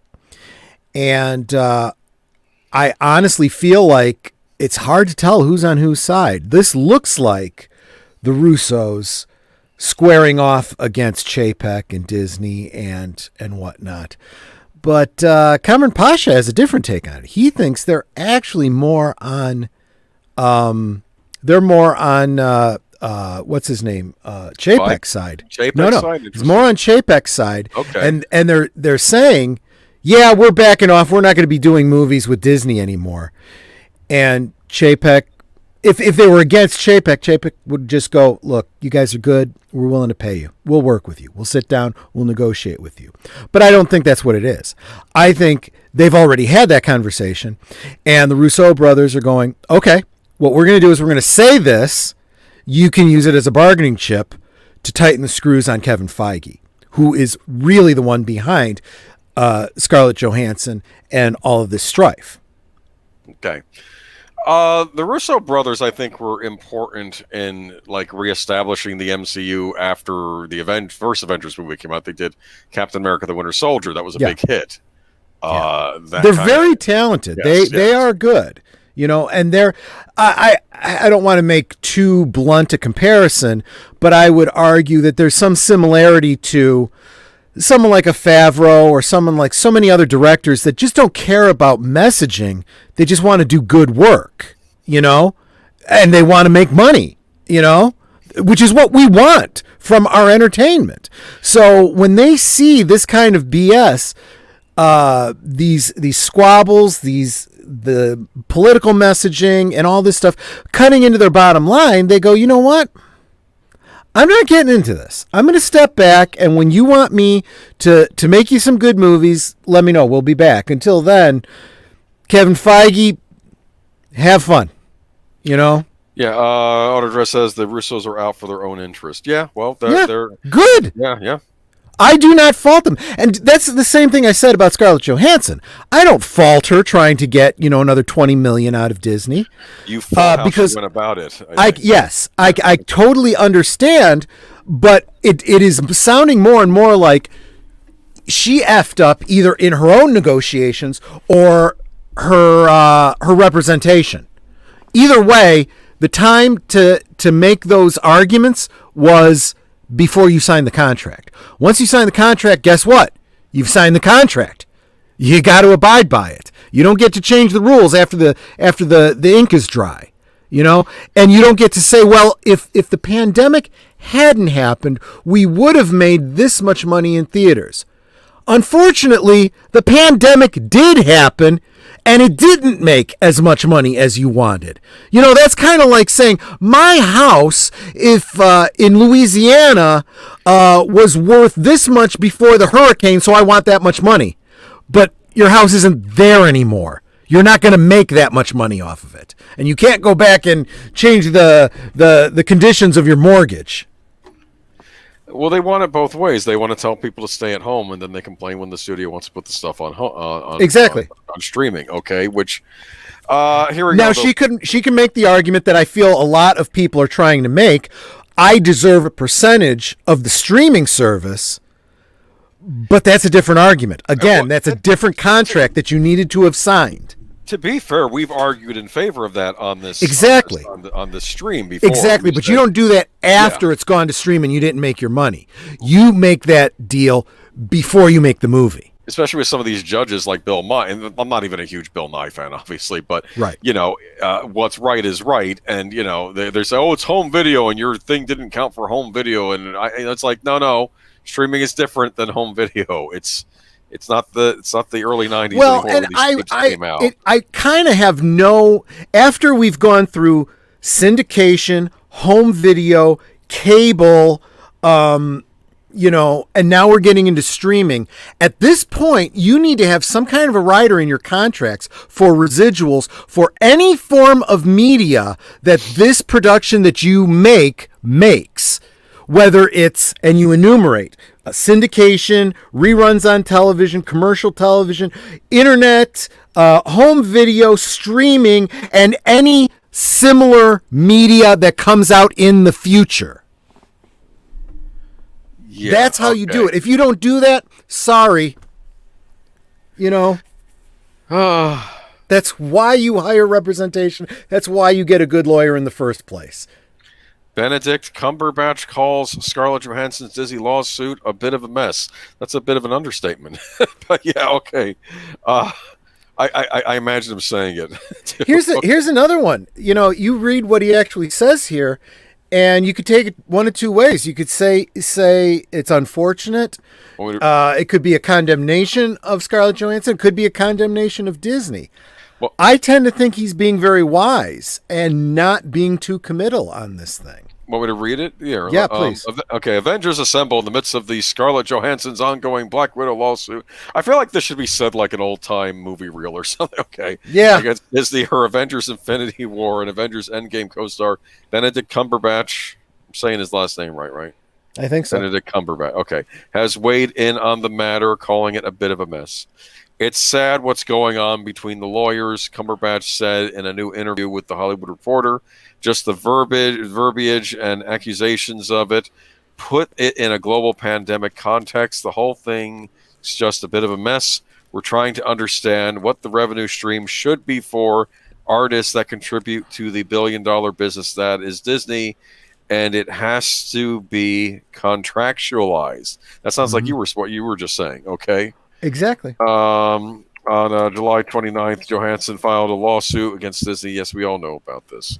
Breach of agreement. There's no merit whatever to this filing. Disney responded at the time. Yes, we all know about this. Mm-hmm.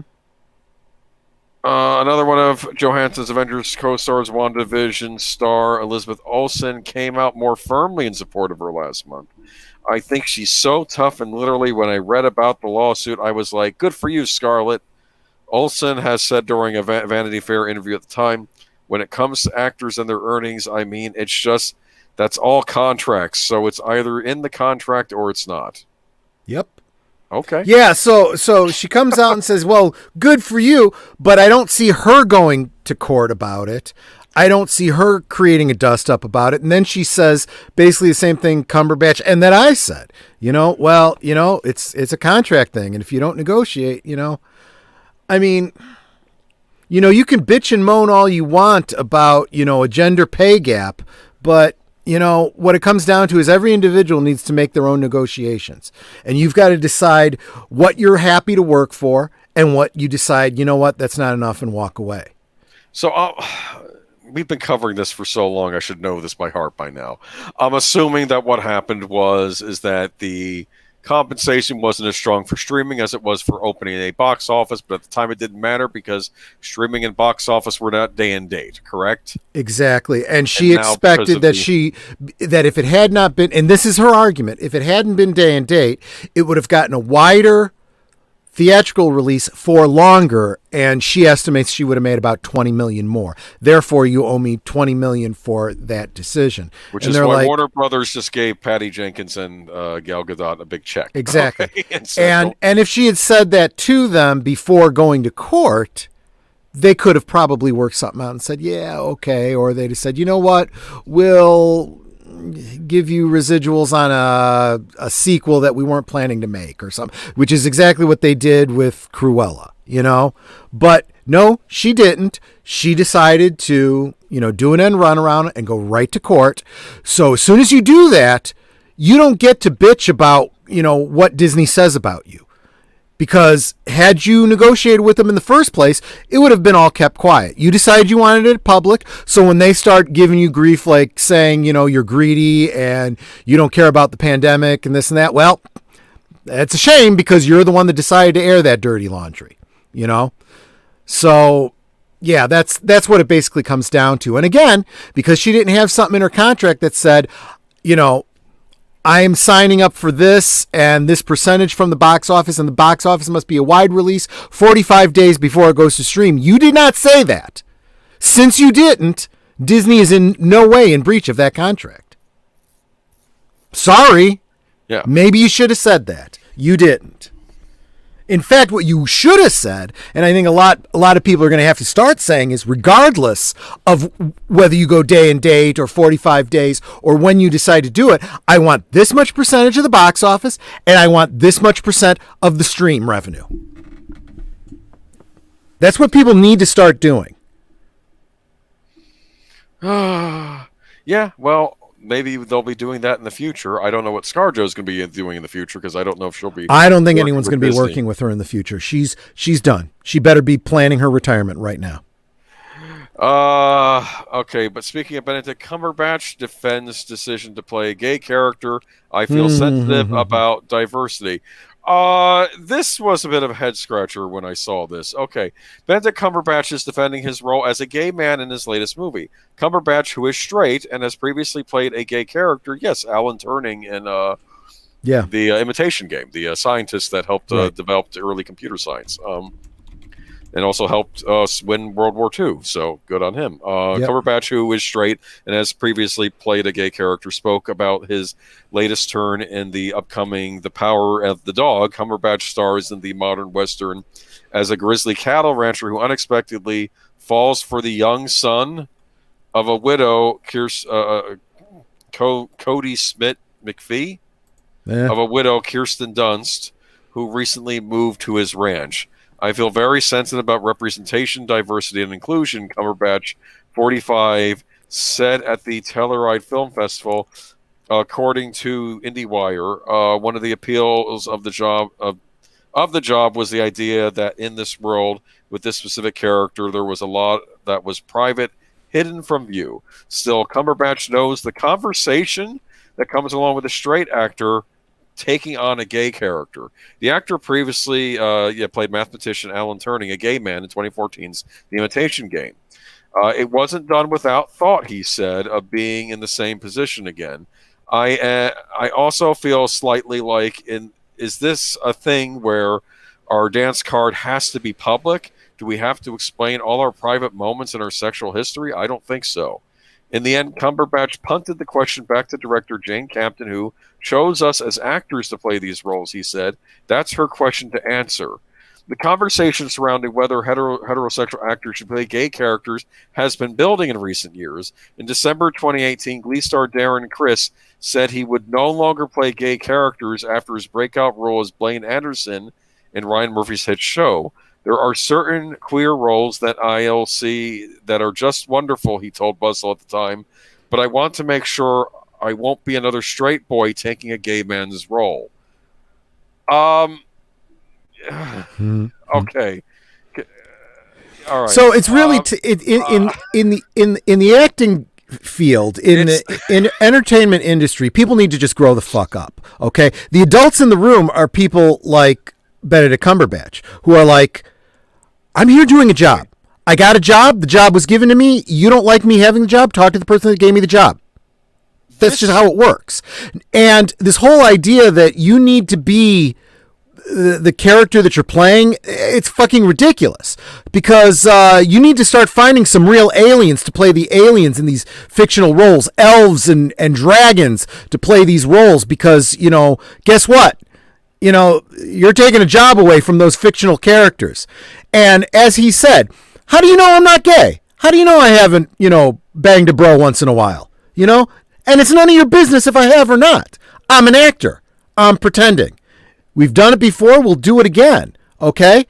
If you're going to decide that a transgendered person has to be played by a transgendered person, you have about 3 actors you could choose from. Congratulations. Hollywood doesn't, this activism, I don't think they know what they want anymore. Well, you're not black enough to play this black character. I don't understand any of this. I remember a while ago, what was that movie with Jake Gyllenhaal and the actor that played the Joker about it got into a lot of controversy for the gay cowboy. Oh, yeah. It sounds like that's what this is again. Yeah. And now they're complaining about it being made because the actor isn't gay, despite the fact that many gay actors have also played heterosexual men in movies. Yeah, and nobody complains about gay actors playing heterosexual roles. Nobody complains about a British actor playing an American and vice versa. I feel like I'm the leftist here, okay? Like defending his right to play a gay man. Here's the mental gymnastics that these actors have to go through, right? Because look at what Oscar Isaac said when they were talking about him playing, when there were so many fans trying to ship Poe and Finn. And he's like, I'm open to it. Whatever they decide they want to do, whatnot and whatnot. Okay, fine. Then that means you can't play the role because you're straight. And if that's the criteria we're going to use, then you don't get to ship two male characters because they're played by heterosexuals. They must be straight because they're played by straight people, by your logic. I almost don't know what we want to do because they're basically doing damage to their own activism. They absolutely are. But again, remember, these are not necessarily the vast majority of the gay community. The vast majority of the gay community looks at Brokeback Mountain and says, wow, this was a great movie. I felt like it really told that to them that was representation and they loved it. Nobody was bitching about the fact that the 2 guys playing the role weren't gay. In fact, if anything, they were like, wow, I could have totally believed they were gay because they were such good actors. Do you remember when they made Star Trek Beyond and they had a scene in it where Sulu meets his husband with his young daughter, and George Takei got very angry? Yeah. And told them off, and they didn't know why. He says, but you're gay in real life. We're honoring you as a character. He says, I never played Sulu as gay. Right. He argued that Sulu was not a gay character on Star Trek. This whole thing, because they've lost the idea of what it means to act. Yeah, they don't know what acting as an art is anymore. They literally want to get up there and just play themselves. It's the most mind-boggling, bizarre, stupid thing I've ever seen. Horizon Talker says, no, Troy. The point is the activists want to control. Sometimes the point is to control the actors. Yeah. Sometimes the characters. The point is 100%. The point is 100% consistent. Well, you're absolutely right. The problem is that community needs to really stand up and take control of their own community and say, no, that's not how we feel. Back the fuck off. We should have gay people completely spamming the socialist media in support of because if this starts coming into play, then they're going to start saying that gay actors can't play heterosexual parts. It's going to become a big mess for everyone involved. And if what they're wanting is acceptance, this is not how you go about it. Okay. That's exactly what most people in these communities say. This is what women say when radical feminists start their shit too. No, that is not what we want. We do want equal treatment, but we don't want it to the point where you favor women over men. That's the exact opposite of what we want, because the pendulum ends up swinging the other way eventually. Do you remember Harry Hamlin from Clash of the Titans? Remember him? Sure. His career basically died because he was in a dramatic where he played a gay man. And back then that was not okay. So his career got stalled, but he himself was a heterosexual. Yeah. I believe in real life. Okay. Mm-hmm. But he got into trouble for that. So, and it's like now, then they were kind of honoring him more recently as this stuff became more acceptable. They were saying, oh, he was important and he kind of had a career resurgence, but now they would yell at him and say what he did was wrong back in the day. None of this is making any sense. Yeah. They're all, well, it's exactly what I said when, and again, we're talking about generic fictional characters. What about if you want to do a story about Abraham Lincoln? Do we got to dig up the dead man's bones and prop them up in the movie? So, because only Abraham Lincoln can play Abraham Lincoln? Well, no, fine. Only Malcolm X could play Malcolm X? I mean, what are we talking about here? John Merrick, we need somebody who has that bone disease in order to play that role? Yeah. This is freaking ridiculous. I think maybe finding actors that are just good at playing parts is what you do, and especially for historical figures, maybe find actors that look like, if you look at Malcolm X, you can't do any movies about World War II unless you can find actors that served in World War II. Yeah, I mean, they don't. What the fuck are we talking about here?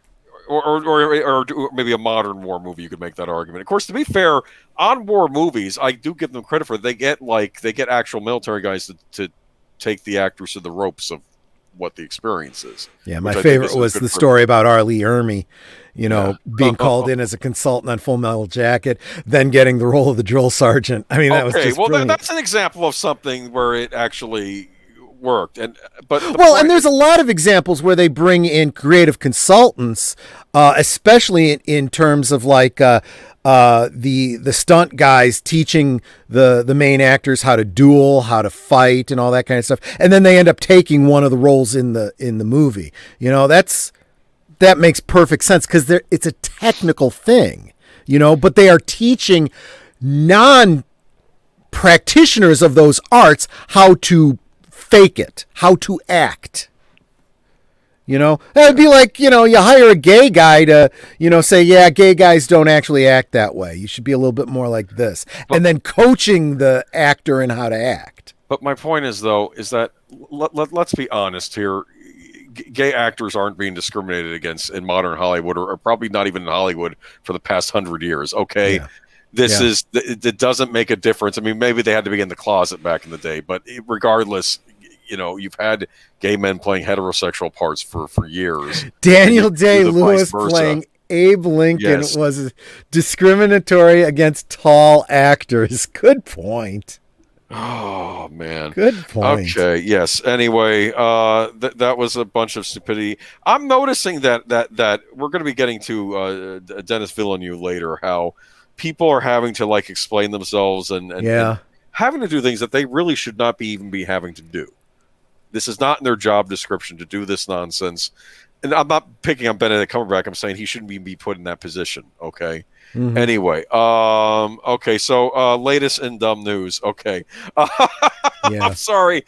And this is I'm raising my fist to the high heavens. How dare you? How dare you? Yeah. Affect the integrity of Doogie Howser, MD. Yeah, I know. Okay. Let's go here, okay? If you didn't already know, the 90s were back with a passion. This should about seal it. The ABC medical drama that introduced Neil Patrick Harris to the world as a brilliant teen doctor, Doogie Howser, MD, gets a gender-flipped reboot in the form of a weekly Disney Plus series created by Courtney Kang. Doogie Kamaloha, MD, stars Andy Mack alum Peyton Elizabeth Lee as the titular 16-year-old Hawaiian teen juggling her patients list and social life.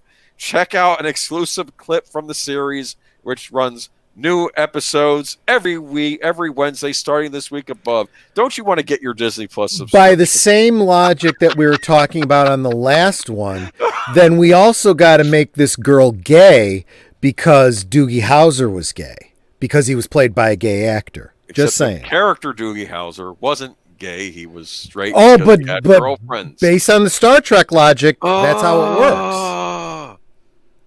See? Okay. This is kind of funny because I'm like, you're gonna wokeify Doogie Howser. Doogie Howser, I had a kind of a love-hate relationship because it would get preachy sometimes. Let's be honest here, at least for a show of its time. True. But I did like his relationship with Vinny, his friend Vinny. Okay. Yeah, I did too. I loved him. He was so Italian. I loved him. What I liked about it is that sometimes Doogie would teach Vinny a lesson, and sometimes Vinny would teach Mr. Child Prodigy a lesson or two as well. So it wasn't always one-sided. I noticed one episode where Vinny has to give like a presentation in his French class, and like he does some stupid thing on French cheeses on a board, and like he fails, and like Doogie's like giving him a lecture. I don't understand. You're a filmmaker. You're into film. You should. Because, of course, French are very big in film. You should be more interested in this subject, French. And he says, I only know Italian or whatever. And he says, you know swear words in Italian. That's all you need to know. That's kind of true, yeah. Oh, man. But, but then other episodes, like there was a time where Vinny comes home from working his day at the, I guess that show's version of McDonald's, right? Yeah. And he comes in and he's all this is now starting to sound like a good old days. Anyway, he's worn out from working at McDonald's, and like Doogie's worn out from working a day in the ER, right? And of course he's like, oh, come on, you work at fast food, that's a cakewalk compared to what I do. And basically diminishing himself, said, you didn't really work hard today compared to what I did. And he tells Doogie, you know what? You're gonna get I want to make a bet. Like, let's see if you can last more than one day at this fast food chain I work at. So Doogie, for a lark, decides to see if he can get through the day. He applies and gets hired at this fast food restaurant, and then suddenly he runs into like, oh, it's so hard. We ringing up this customer, and he's making fun of it. But then he gets the lunch rush, okay, and everyone's coming out, and he can't sell French fries to anybody, okay. And I think the manager is treating everybody poorly or whatever. And he says, you know what? I'm done with this. All of us, let's walk out. And he's going to walk out, and no one else walks out with him. He says, I have a car to pay off. I can't just quit this job. And like, yeah. He basically learns a lesson, that. Well, that's the other thing, right? You're a crappy job, and they have to work it for a while. You're a doctor making life and death decisions, making the kind of money that kind of responsibility comes with. These guys are scraping by on minimum wage trying to earn a living here. Like you said, trying to pay off a car. You can buy a car cash, and you could probably buy a Lamborghini, Yeah. I mean, these guys can barely afford a used Buick. So, yeah, you're absolutely right. My biggest problem with Doogie Howser was just the very concept. I loved in the opening credits, they have the article, 16-year-old prodigy doctor can write prescriptions but isn't old enough to drink or something like that. I'm like, yeah, there would be big legal problems for someone that age trying to be a practitioner. But it was just literally ridiculous. Although, admittedly speaking, the whole concept comes from this idea that, when you come out of medical school, for most of the population, those kids look really young. And you're like taking life and death advice from these people. It is a little bit out there, but I'll tell you, I like the mom from Doogie Howser. She was hot. And the dad was cool too. He used to be on a lot of those Gene. I think I could be wrong, but was he on some of those Gene Shepard specials, or am I confusing with a different actor, like the Christmas Story writer? I think he was on. Oh, may have been. Yeah. Confusing with somebody else. But as I recall, he was a doctor too, right? And so he was, yeah. Sometimes he even had to give advice to his son and say, because he had wisdom. I don't care how much of a genius you are, you don't have the wisdom, Yeah, exactly. And But yeah, this is Do you honestly think that you're going to get the kind of stories that you got back then? No. If this is what you're front loading it with, good luck with that, Disney Plus. That should get back all the people that left when you fired Gina Carano. Frickin' brilliant people. It looked very I don't want to say TikTok-ish, like with a lot of the stupid humor and just I think her mom's a doctor instead of. I wonder. Either her dad probably isn't a doctor or may not even be in the picture, knowing how these things go. Anyway. Right. But anyway, I won't be watching this because, frankly, I think what actually made a lot of the original show work were its two lead actors. The actors on the show helped that show a lot. I will say this. Neil Patrick Harris, good actor. So was the guy that played Vinny, who would, I think, later on showed up on The Sopranos as one of the other captains. You'd see him every so often. He got into a nasty fight one episode with Artie Bucco, which was wonderful. But I don't know. Watch old Doogie Howser or not, because sometimes it would get preachy and woke for its time. I think it took both the guy who made NYPD Blue and the guy behind Ally McBeal. I think they both were producers on that. Like, it took both of you to make this show. It's like, anyway, moving on. Okay. Yep. Oh no. Okay. Yeah. We're not going to spend a lot of time on this. Dune actor Rebecca Ferguson pushes feminist message while marketing the film. Please stop doing this. It's not even the fact that she's even pushing the feminist agenda. You want to do that if you're at some feminist junket or something. You are marketing this movie, okay? You are trying to get as many people into the seats as possible, okay? And we don't want to be preached at. Even Bill Maher, as left as he is, complains about all of the preaching in movies these days. He's saying, he made that joke about how a bunch of Americans are told is not going to church. They don't have to. They get in the movie theater now, you know? And it's okay. I'll read a bit from this article. We're not going to spend too much time on her, though. I want to make a disclaimer too. I actually think she is a good actress. Okay. I think she has good screen presence. She's nice to look at. She's an older actress. Probably a good choice for this role. Is she a real Bene Gesserit? No, she's Swedish. Then she shouldn't have been cast in this role. Anyway, Dune actor Rebecca Ferguson recently decided to push her own feminist message while marketing the upcoming science fiction film directed by Denis Villeneuve and based on Frank Herbert's well-loved novel. Ferguson, who plays Lady Jessica in the film, did a video interview with YouTuber Jake Hamilton of Jake's Takes. Apparently, this guy's a problem. They said he tried baiting Henry Cavill into describing his fans as toxic. They got to stop with this toxic fan stuff, and they're going to keep at it. That's why even us in the community, sometimes we do have to watch our own behavior sometimes because they're looking for an excuse to come after us, okay? Even though I know it's hard sometimes. But at around the 11:15 mark in the video below, Hamilton asks, I'm in the middle of my reread of Dune right now, and I'm sort of in awe of just how much the story belongs to and is driven forward by Lady Jessica, because in the year 2021, we as an audience, we tend to flip out anytime we get a well-written, strong, beautifully developed female character, because unfortunately it doesn't happen as frequently as it should. He then asks, I'm sort of curious, what does it say about Frank Herbert and Dune that he did something in the 60s that we still can't manage to do as often as we should today?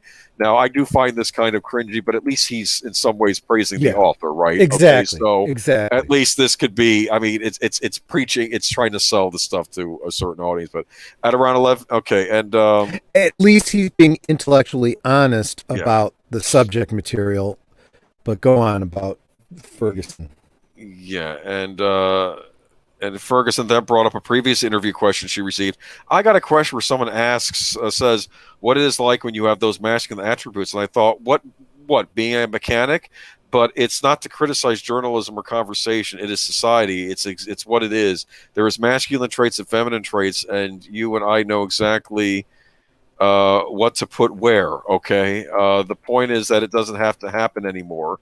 We can just be very cool because we're very good at something we do. And I feel that with Jessica, it's a gentleness, even though she obviously is a mother. She has created a child with her powers, her attributes, her strengths. Her decisions are human and powerful for what they are, Ferguson concluded. I feel like she said something else, though. I feel like I missed something here. Apologies to the chat. Hold on. Mm-hmm. It may not be this particular interview, but she was asked about, like... What, Frank Herbert? Yeah, exactly. Yeah, okay. Later, okay, well, this is an older interview. She accused the book of being sexist, she stated. I do know of what I remember Dennis saying to me. He tried to stay as loyal to the book as possible, but you also need to adapt to a 2020 audience, especially how women were perceived and how they were written in the 60s, etc. She needs to be so much more relatable, and I don't know if that shift was hard for them to do. It felt very natural and easy reading the script and acting it. I think they've done a very good job to recreate the book to film. Okay, this all sounds good. What the heck? Well, I missed something in here. What she's basically saying is she thinks that the script has been rewritten and changed to make it more palatable to modern audiences, not realizing that they're being as true to the original as possible. She thinks that because everything was sexist in the 60s, therefore Dune was sexist, Frank Herbert was sexist, and Vinny must have changed it to make these characters, more progressive. Not realizing, because she never read the fucking book, she said she couldn't get more than 20 pages into it because she's such a intellectual, champion. She couldn't manage to read the book. And therefore somehow just assumes things about Frank Herbert and the story. Well, she went back and forth because first she criticized him, then in this last interview, this is the part I missed. Okay, praise him. It's incredible. Ferguson responded. At the same time, it's not even close to what we called he should be. Funnily enough, yet we praise the fact that he was close enough, and that's good enough. Well, Monsieur, it's not. Okay. Well, she's not really complimenting him there. No, she's not. Okay, yeah. Okay. Again, she's making assumptions about something she never read. She says, "Oh yeah, it was real progressive for its time." No, read the fucking book, okay, and really pay attention to the character you're reading, okay? Because then you'll realize, A, the script you just acted, you dumb bitch, very closely matches the book. Okay, nothing needed to be changed. Okay, number two, it was progressive in its timelessness. Okay, it didn't need to be changed to satisfy the likes of you feminazi bitches. Anyways, like I said, I don't think that her acting will hurt this movie. I am going to say this right up front. She is a good actress. Yeah. She has been good in the roles. She puts on a pretty good English accent too. So I didn't even know she was Swedish for a while. I'm just saying that this is a horrible way. Well, wait a minute. She's putting on an English accent? Then she shouldn't have been cast. They should have gotten an English accent. I don't know what accent she's putting on this movie. No, I'm just... movies. Well, this is ridiculous because we're talking about something taking place 1,000 years in the future. Acting is acting. Not only that, I don't know what accent she's going to have in this thing. None of the accents we have today will exist 1,000 years from now. So none of the nationalities, ethnicities, religious sects apparently are even in existence in the future. You're damn right. Yeah. So this is not even so. This brings us to the article we're going to get to later about the quote-unquote white savior thing that this is pushing, which is really But let's start with something a little more interesting. Okay, Dune was inspired by director Denis Villeneuve's grandmother and a certain Star Wars scene. Okay? Yeah. Okay. Oh, wait, someone has something. I think Ferguson is actually correct. Herbert makes the point that the strengths of men and women should be united to forward the human condition. That's deeply anti-progressive. Okay, yeah, well... Yeah. It's interesting. When I was in college, I think at that time we were all required to take some sort of gender class. But I took a gender anthropology class, which was actually quite good. And I realized that in societies where men and women had to rely on each other for survival, it didn't matter. You actually ended up having more equal treatment, which I thought was interesting. Right. Like in farming life, when, of course, the wives had to do a lot on the farm as well as the men. So there was more, I don't know. Anyway, what am I rambling about? No, you're absolutely right. Okay. I mean, Jordan Peterson talks about this a lot. How he says, when you are struggling to survive, you're not really too concerned about what is a man's work and what is woman's work. You just need the work done or you die. You eat each other. Yeah, well, yeah, basically. I mean, and so what he's basically getting at is all of this pontificating is fucking first world problems. Get over your shit already. Basically, yeah. You pompous asses. But anyway, this is a little more positive. Dune was inspired by director Denis Villeneuve's grandmother and a certain Star Wars scene. With Dune airing at the Venice Film Fest, more and more people are experiencing filmmakers Denis Villeneuve's interpretation of Frank Herbert's foundational book. I was lucky enough to see a screening of Dune myself. One of the things that striking about the movie, which people can get a hint of in the trailer, is the utter alienness of the universe Villeneuve has brought to the screen. The landscape, the designs of the ships, the costuming, the music, and soundscape, all of it feels truly unique and unlike any sci-fi film before it. I recently took part in a roundtable discussion with Villeneuve and asked him how he and his team created such striking images on screen. Looking to nature, not the internet. For Dune, Villeneuve directed his team to turn inward when creating and designing Frank Herbert's universe. To production designer Patrice Vermetti and all the guys, I said, guys, I would love for you to stay away as much as possible from the internet. Yeah. I would love you to meditate. I would love you to dream. I would like this movie to come from inside us, not from other influences outside. I would like us to find our path into our mind to try to bring something. We were very arrogant. We wanted to try and bring something new. There have been a lot of sci-fi movies made before us. One of the keys was nature. Try to be as close to nature as possible. The importance of nature is something that Villeneuve's been attracted to since he was a boy. When I saw the very first Star Wars in 1977, my favorite scenes were the ones that felt the most natural, he said. The ones when we see the droids at the beginning. There was something about the strength of nature. I've been raised doing documentaries where nature is your most powerful eye, and I try to bring that into Dune. Strangely, I tried to do a sci-fi movie, a bit like a documentary, using nature as a strong ally instead of fighting against it. Villeneuve was so attracted to the biology that at one point he had to decide whether to be a filmmaker or a biologist. Filmmaking won out, but that didn't temper his fascination with nature, something that his grandmother instilled him in at a younger age. I was raised in a small village where I was in a relationship with the horizon, the St. Lawrence River. That line and that massive sky brings humility. You're so small as a human being when you have that kind of horizon around you, the power of nature. I was raised also by a grandmother that taught me to be mesmerized every day, to be mesmerized by nature, by a flower, by everything. She said to me, I pray every time I'm in my garden to be in relationship with the plants and nature. God exists. That's where I feel his power. That's something I heard as a kid. A true sacred relationship with nature. It's something that really mesmerized me. Okay. Dune is new, but also a selfie of Villeneuve's work. The look of Dune, while uniquely striking, is also clearly made by the filmmaker that brought us Arrival and Blade Runner 2049. I like the comment about drawing some inspiration from Star Wars, because ironically Star Wars derived a great deal of inspiration from Dune.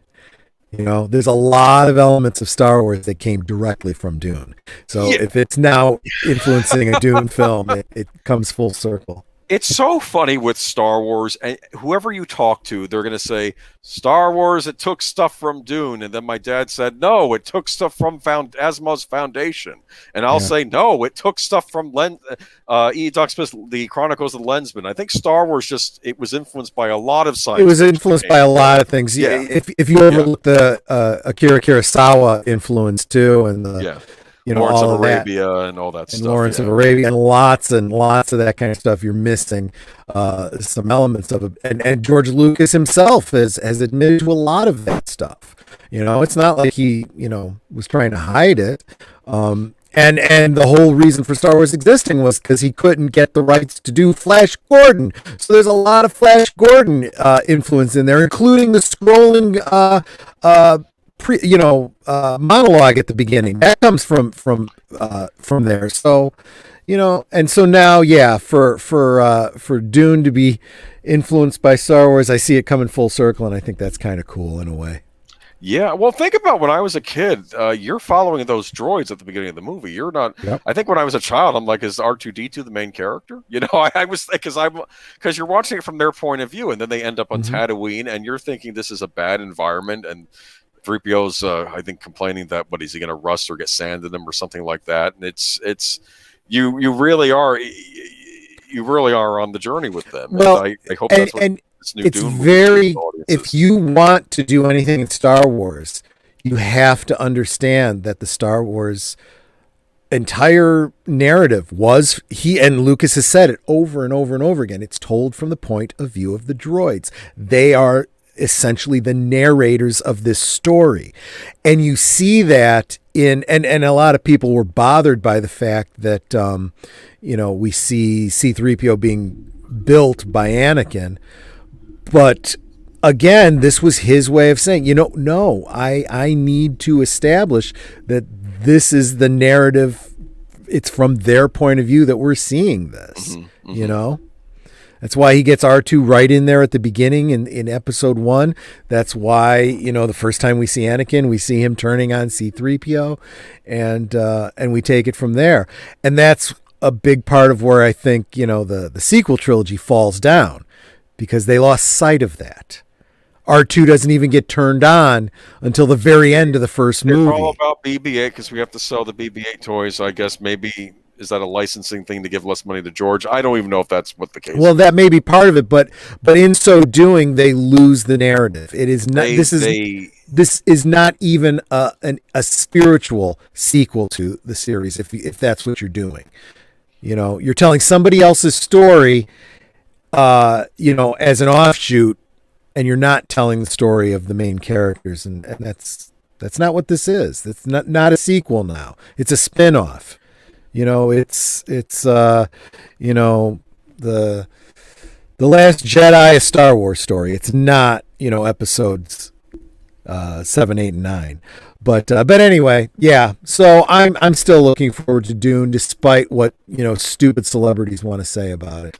Yeah, I mean, this is an example. This was like the Cowboy Bebop actress. Of course, I think there are going to be other problems with that series as well. But she's not selling that show. Ferguson is not doing a great job selling us on Dune, but she's not the only one selling it, fortunately. And just, you want to have these conversations, fine. Don't do it while you're on the press tour for the movie, okay? Leave it alone, okay?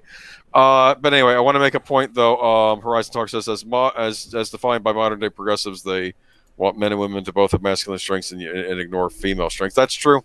Feminine strengths, yeah. But I want to read his next comment. Villeneuve is onto something here. Anime is incredibly derivative right now, in part because artists all use the same small handful of references and search engines when developing their aesthetics. Miyazaki has criticized this repeatedly in the past, and it takes real constant conscious effort to avoid this trap.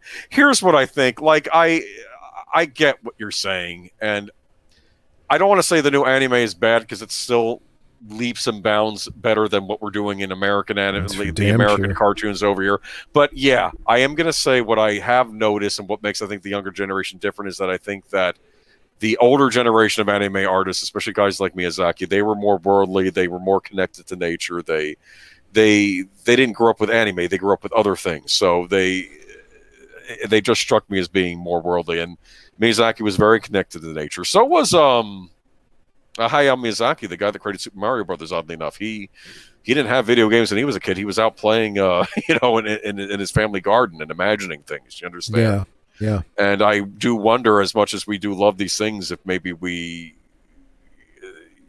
do need to maybe step out and see the world, which of course I can't even imagine what the poor kids are going through nowadays, especially some countries where they get angry if you're out for a walk right now. But anyway, I do like Denis Villeneuve, though. I love Blade Runner. I love Sicario. I think anything he does, he is an auteur director. I am going to say that about him. He's like a Kubrick, a Scorsese, a Spielberg. Okay, well, I don't know if anybody's quite well. No, actually, no, Villeneuve, yeah. And I think and I hope Dune turns out to be the masterpiece a lot of people are saying it is. And I picked on Warner Brothers a lot this year. Okay. For a lot of things, but they do have some decent movies coming out, and they didn't turn tail and run like a lot of these other companies when they're saying we're going to be postponing things indefinitely. But I want to make a point, though. Dune and white saviorism. Now, I'll post a link in a little bit from Nerd Cookies, which, again, she doesn't need me to promote her. But I'm still going to do it anyway. She is a great resource for this kind of stuff. She knows what she's talking about. I'm sorry. I love that title for the channel. Here's some fresh baked nerd cookies for you. Yeah. I don't know why. It makes me smile, and I don't know why when I see that. She isn't as like I say, and she has a wonderful speaking voice. Very She gentle. does. It's Yes. just beautiful. I mean, it's like ASMR. It really is. I wonder what she looks like, but like I said, I understand how people can sometimes not want to show themselves, especially when there's Exactly. psychopaths out there that want to ruin your life. Anyway, okay. But this is the latest Dune and white saviorism. Okay. It almost feels like the hype for Doom couldn't possibly get any higher, particularly after reviews across the board, including the films, are positively glowing. It would seem that director Denis Villeneuve has put to rest any concerns that he might not be able to bring the unwieldy, wildly influential story from the mind of Frank Herbert to life, especially when many others have tried and failed. I mean, think about it. They even have David Lynch on this. Yep. To be fair, there's a lot I like about that original movie, and who knows what kind of interference he ran into while He making ran it. into a lot. Yeah, so I'm not even picking on him. He didn't even want his name associated with it anymore. It was so much not his vision. Yeah, but there was, and to be fair, Villeneuve said he did take some stuff that he was. I don't know what he took from the Lynch version, but I know he's seen it at least, and Yeah, he said there were I can definitely see some elements that especially are like, production design and costuming he thought were very impressive in that movie. But anyway, of course, however, the choice of Villeneuve as the director and a largely non-MENA Middle Eastern North African cast for a story so clearly inspired by the culture, setting, and worldview of the region left some sort of bad taste in their mouth, adding to the fact that Herbert novels position Paul Atreides, played by Timothy Chalamet in the film as a quote-unquote chosen figure, has been widely interpreted and criticized as a white savior, and it's easy to see how the film might rub people the wrong way. Now, this is taken from that games. I think this all started with that GameSpot article, okay? The gaming site? Yep. Okay, I think that's who started this whole snowball rolling. Okay, I'm sorry, I see this movie. It's got a very diverse cast. I don't know what people are flipping over. Okay, and secondly, as I've said before, this movie takes place in the far future, and I don't think there are any Anglo-Saxons or Africans or anybody else running around. I think the entire paradigm has changed in the human race, right? You have to also remember that you have generations of people growing up on other planets. So you have to expect that not only is culture, but biology is completely changed. Yeah, it's ridiculous. Okay. Fortunately, Villeneuve himself has assured us that concern about the take of the mirror will not only steer clear of such a depiction, but outright critique it. Dune and White Savior, similar to how J.R. Tolkien's Lord of the Rings novels did much to codify, establish, and popularize many of the classic tropes of fantasy genre, Frank Herbert's Dune can be held up as the definitive inspiration for many sci-fi elements that would later be seen in Star Wars. That's an enormous amount of historical influence to ascribe to any single piece of media, but Dune more than holds up to such scrutiny. It's probably the biggest science fiction novel of the 70s, right? I would say, yeah. Yeah, it's okay. And so Villeneuve goes on to say, it's a very important question. It is why I thought that Dune is, when I'm reading it, relevant. It's a critique of that. It's not a celebration of a savior. It's a critique. It's a combination of that criticism of that idea of a savior, of someone that will come and tell another population how to be and what to believe and try to tell them how. So it's not a condemnation, but a criticism. That's the way I feel it's relevant, and that can seem contemporary.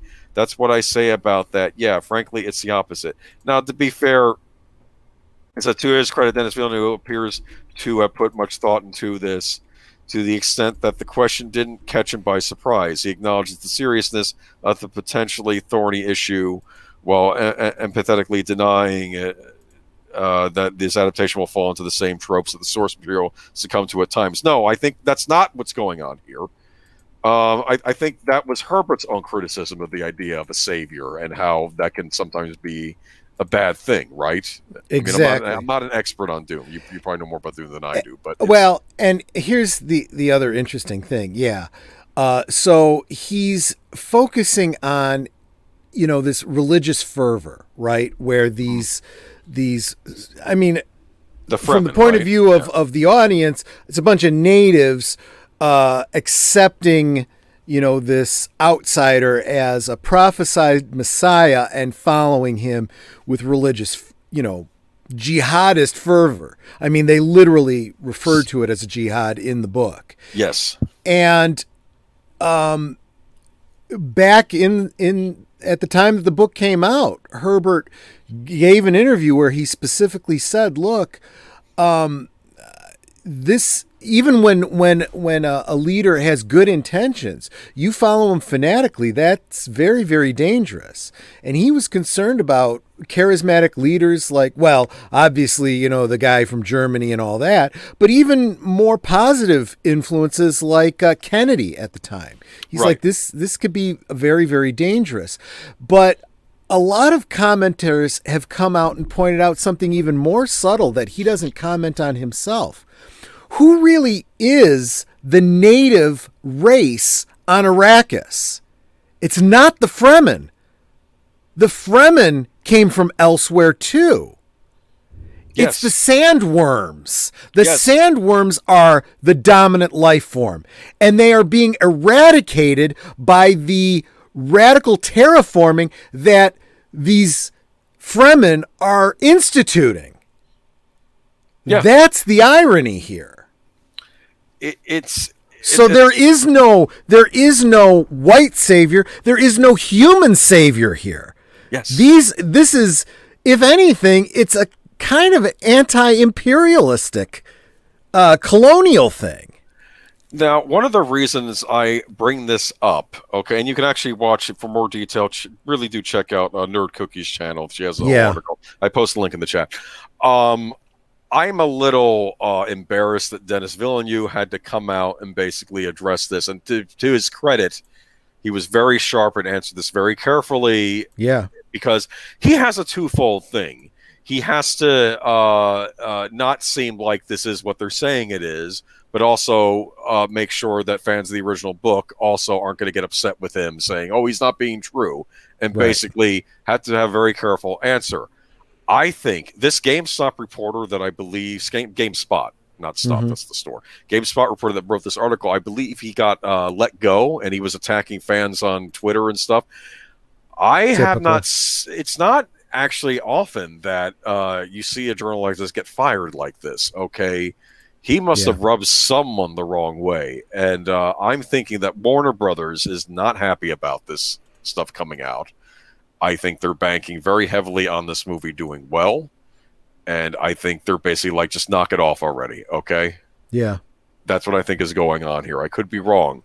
And because the director should not really be put in this position, okay? Especially when that's not, these accusations are false regardless, right? I mean, so this is just... Yeah, it's, and it's funny because on that video that you shared the link from for Nerd Cookies, you know, someone, I made a comment about, you know, just commenting on a piece of literature without understanding it. And someone was trying to make the argument that, well, you know, this is, you know, someone doing a commentary on this movie. You shouldn't have to have read the book to understand it. I'd be like, well, that's fine if, you know, you're talking about, you know, some book no one's ever heard of and they're making a movie out of it. We're talking about a classic piece of literature that's 60 years old, okay? There is an expectation that this has had so much cultural impact. People should know this story by now. This is the third attempt at, you know, putting this out there, and the fans know what this is about, okay? So you need to do your due diligence, okay? You don't talk about things you don't know about, all right? Yeah, we had the Sci-Fi Channel miniseries. I remember that. Yeah. Okay. So, I mean, it's flipping ridiculous. And they're trying to make this argument, no, you should only have to base it on the movie. No, there's more to it than that when it's an adaptation. I'm sorry, you're just wrong. You're entitled to your opinion. You're entitled to be wrong. Yeah, okay.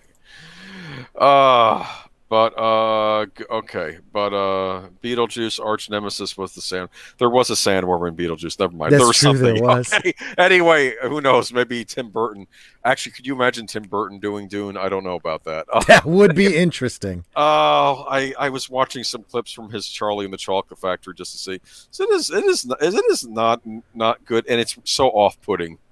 because I'm just so used to the Wilder version, and that version is off-putting, and I don't want to hate it because I don't hate Johnny Depp, at least as an actor. No. He's a good actor, but I don't like that interpretation. But and, I mean, his collaboration with Tim Burton has been, hit and miss. Some of it's great, some of it is meh. Oh, and Horizon Talker has a good comment for you, but it might be a spoiler for people who may still have yet to read the books, but it's a good one. It's a 60-year-old damn book, for crying out loud. Well, it's a sequel book, right? Okay. Paul's successor actually merges with a... Yeah, so that's the other point, right? A lot of people are making that Paul does not end up following the golden path, right? He starts down it and then loses his nerve and literally leaves it up to his son to become that Messiah. Okay, the Dune Messiah is not Paul Atreides. It is his son Leto. Right. And Leto literally gives up his own life and personality for, the betterment of, or at least as he sees it, the betterment of humanity. But as this ding dong in the comment section was pointing out, well, that's a book that would be the third movie, basically. That that's not even the book that we're talking about here. I'm like, yeah, but it's there in Dune 2. You need to pay attention to it. Know what you're talking about before you start talking. Exactly. Yeah, I mean, it's a series. Herbert had these ideas in play even when he was writing the first book, I'm sure. So yeah. Ghostbusters Afterlife delayed until January in Australia, New Zealand, and more countries expected. Well, I know why it's being delayed in Australia, New Zealand, because no one can leave the house. Yeah, it's literally not even a choice on Sony's. No offense to any Australian, New Zealand listeners we have. I know. No, it's not easy over there, but it's, you live under a fascist dictatorship. I mean it's not your fault. My country, yeah. Well, and it's literally they cannot go to the theaters, therefore it cannot be released in theaters. And that's really all that needs to be said here. Yeah. The big problem for anyone overseas is that assuming that it is released, I believe November 19th here in the States, you're going to have 2 months of internet spoilers that you're going to want to avoid if you care about spoilers. Well, what can be done? Okay, it's ridiculous. Okay, we're just reporting. There's really not much to say about this. No, I mean, I feel bad for the citizenry in those countries, and I hope that eventually things change over there. It's not going away. Yeah, the disease we're dealing with, it's not going away. There are going to be other strains. Life has to get back to normal at some point because nothing we do is going to stop this at this point. Yep. I almost feel bad. I remember, what is it? Was it Vanessa Hudgens, the one from those High School Musical ones? She came off as sounding callous, but on some level she was right when she was making that complaint, saying, people are going to die and things are going to, but we shouldn't stop everything. Because I think she was getting upset about her production getting stopped, I know it came off tone deaf at the time too. But at this point, I'm sorry. People can take precautions now. Their vaccines, their other treatments. Just people have to be allowed to live their lives, okay, and take risks again, okay? Yeah. Am I wrong here? I don't know. No. Okay, entire Time's Up board to step down amid Android Chroma scandal. Time's Up, in my opinion, has been a bit of a disaster since starting. It was this whole thing. It was another spin-off, I guess, of the Me Too movement, but it was its own thing. And I remember I don't think we got it to it 1 week when we had this, but a lot of the money that was being donated was just going to functions and stuff. Wasn't actually going to help women in need that were actually in trouble. And it was it's nice when celebrities have their causes, except when the causes don't actually do anything. And now we learned it was doing something else. The entire Time's Up board, including Shonda Rhimes and Ava Longoria, are now stepping down just over a week after the CEO resigned for her role in the Android Cuomo sexual harassment scandal. Time's Up announced the shakeup in a statement over the weekend, acknowledging the current crisis engulfing the sexual harassment victims advocacy group. The nonprofit has been rocked by scandal in recent weeks after it emerged its leaders advised disgrace ex-New York Governor Cuomo's administration after he was first accused of sexual misconduct last year. Yep. I don't know what happened to Believe All Women. Okay. Not that I'm even a subscriber to that, but it's like Okay, let's keep going. CEO Tina Chechen and Time's Up Legal Defense Fund chairwoman Roberta Kaplan both resigned over the roles in the Cuomo scandal. We see the current crisis within Time's Up as an important opportunity for growth and change, the group's statement said. Time's Up is ready for new leadership, and we want to move forcefully toward a new iteration. The current board will be replaced by entirely new members over the next 30 days. 4 current board members, Ashley Judd, Colleen DeCory, Rafi Friedman Gerspan, and Gabrielle Solzberger, will remain on briefly to help with a smooth transition, the group said. Lagorian Rhymes, as well as Nina Shaw, Hillary Rosen, Katie McGraw, Christy Halberger, Anna Navarro, and Jumi Smollett. Whoever. Is that related to that? Probably. Probably. Man. Okay. Are among those who will step down over the next month. Time's Up is currently being paid by interim CEO Manifa Bandelli. This strikes me as a complete disaster. The revelation of the new board came after Time's Up faced intense scrutiny for some supporters regarding the Cuomo ordeal after a New York Attorney General investigation found he sexually harassed at least 11 women.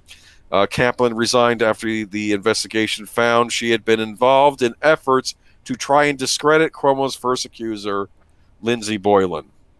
Just days after Cuomo resigned, Chechen also stepped down as CEO after text messages revealed she had initially discouraged Time's Up leaders from making any public comment over Boylan's allegations. Okay. Yeah. Now, I'm guessing that our viewers are probably wondering, what does this have to do with, the Geeky Geezers news?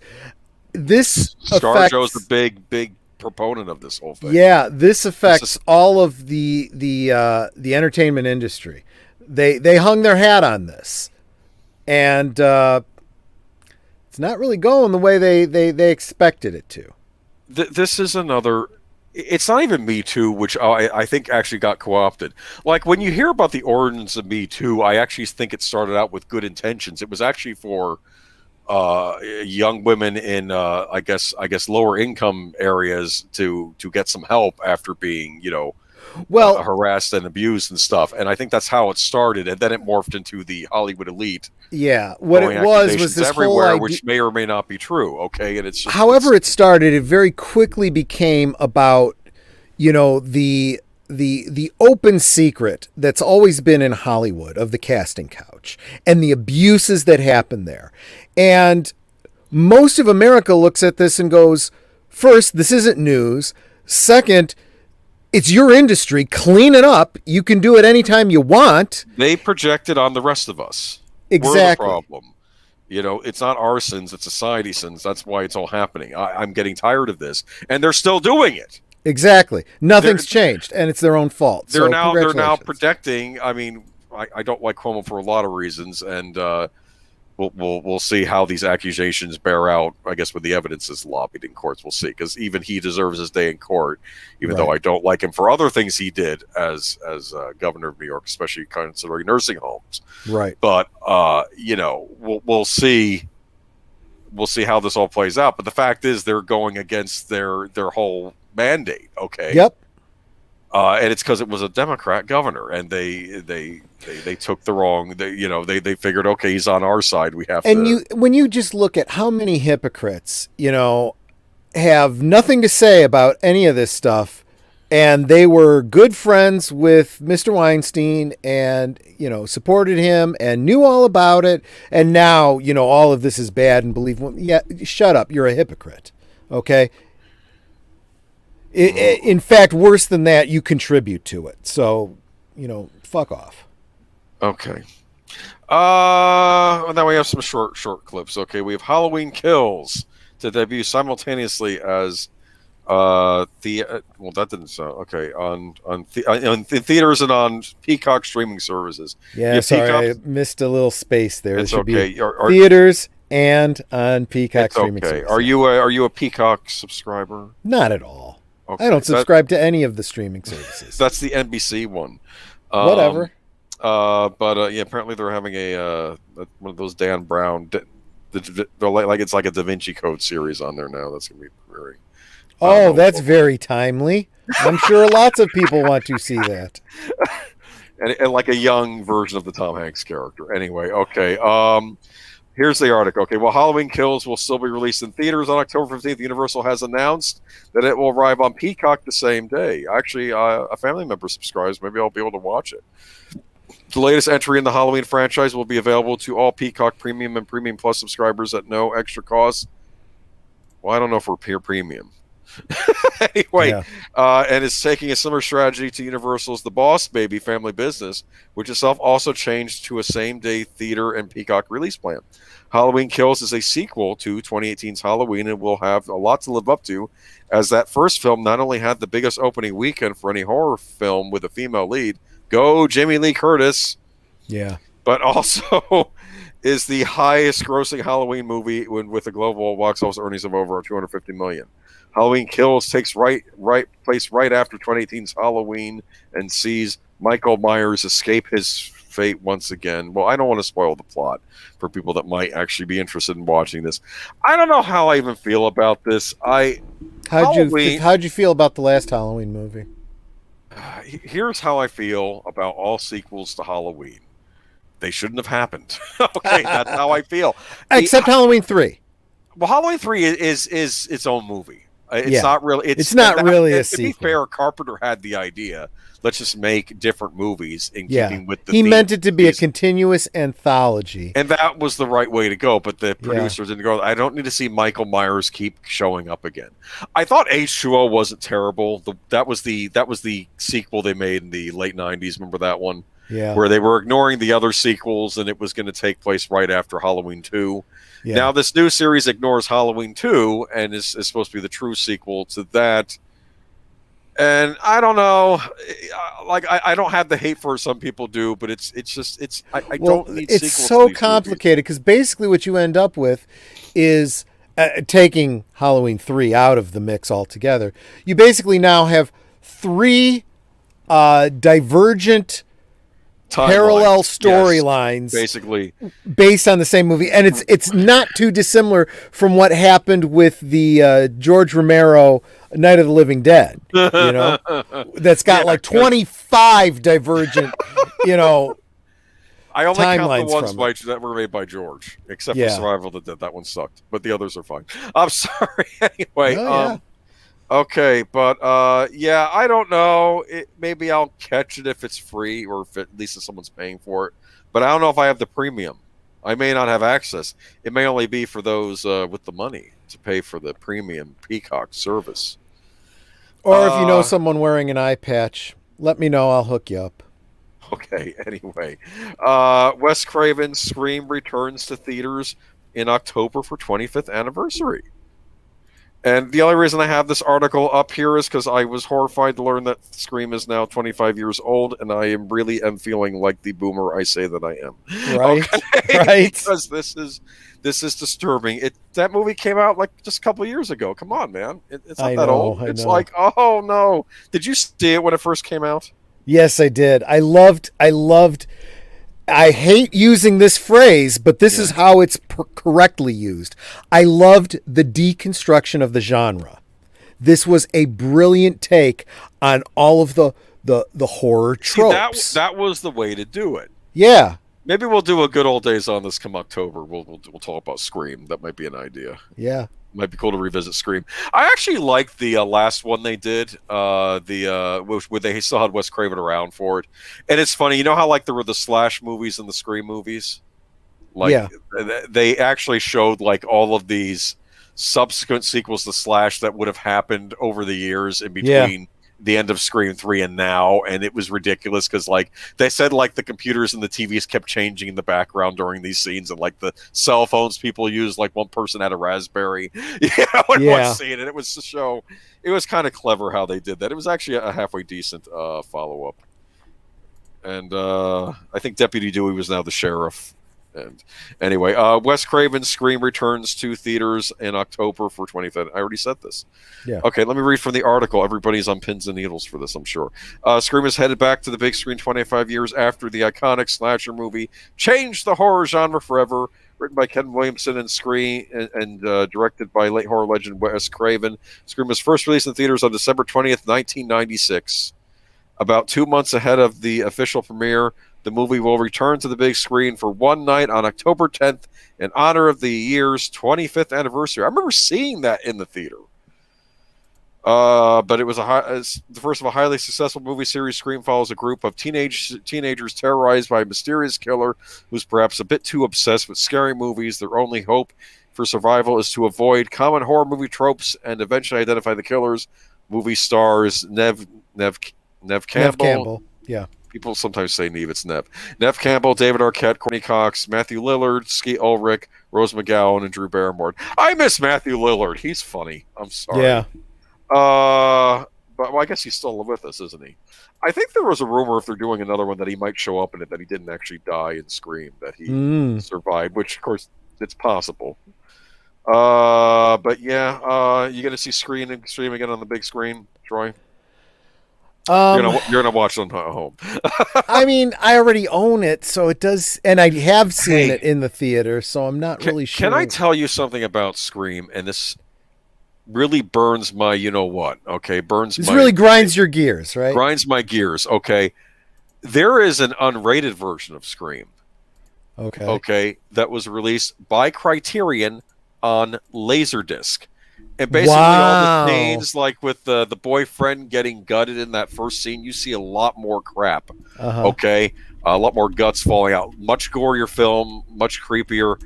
And it's only been available on Laserdisc. And some of the early VHS releases, someone snuck it by Disney, which I guess Miramax was owned by Disney at that point. They were putting it out. Or Dimension. It was Dimension Films. That's right.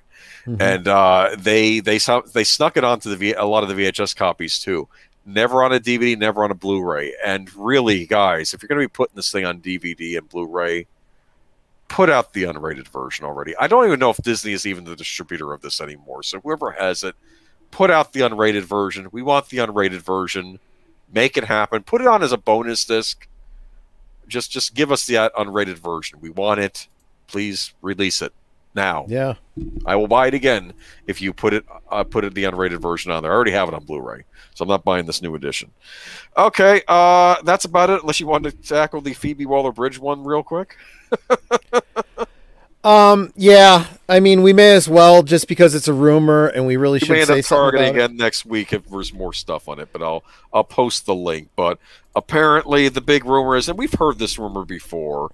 This is the nightmare rumor that she could take over the Indiana Jones franchise and I guess be the new Indiana Jones, which doesn't make any sense to me unless he adopts her and changes her. I don't know, okay? But maybe she'll be the new headlining character. What do you think of this rumor? Okay. I honestly think that this is... I don't see a lot of people carrying this. It's also the original article words it as though it may happen, which tells me it's a rumor. It's just a rumor. They're putting this information out there. I don't know who's putting it out or why.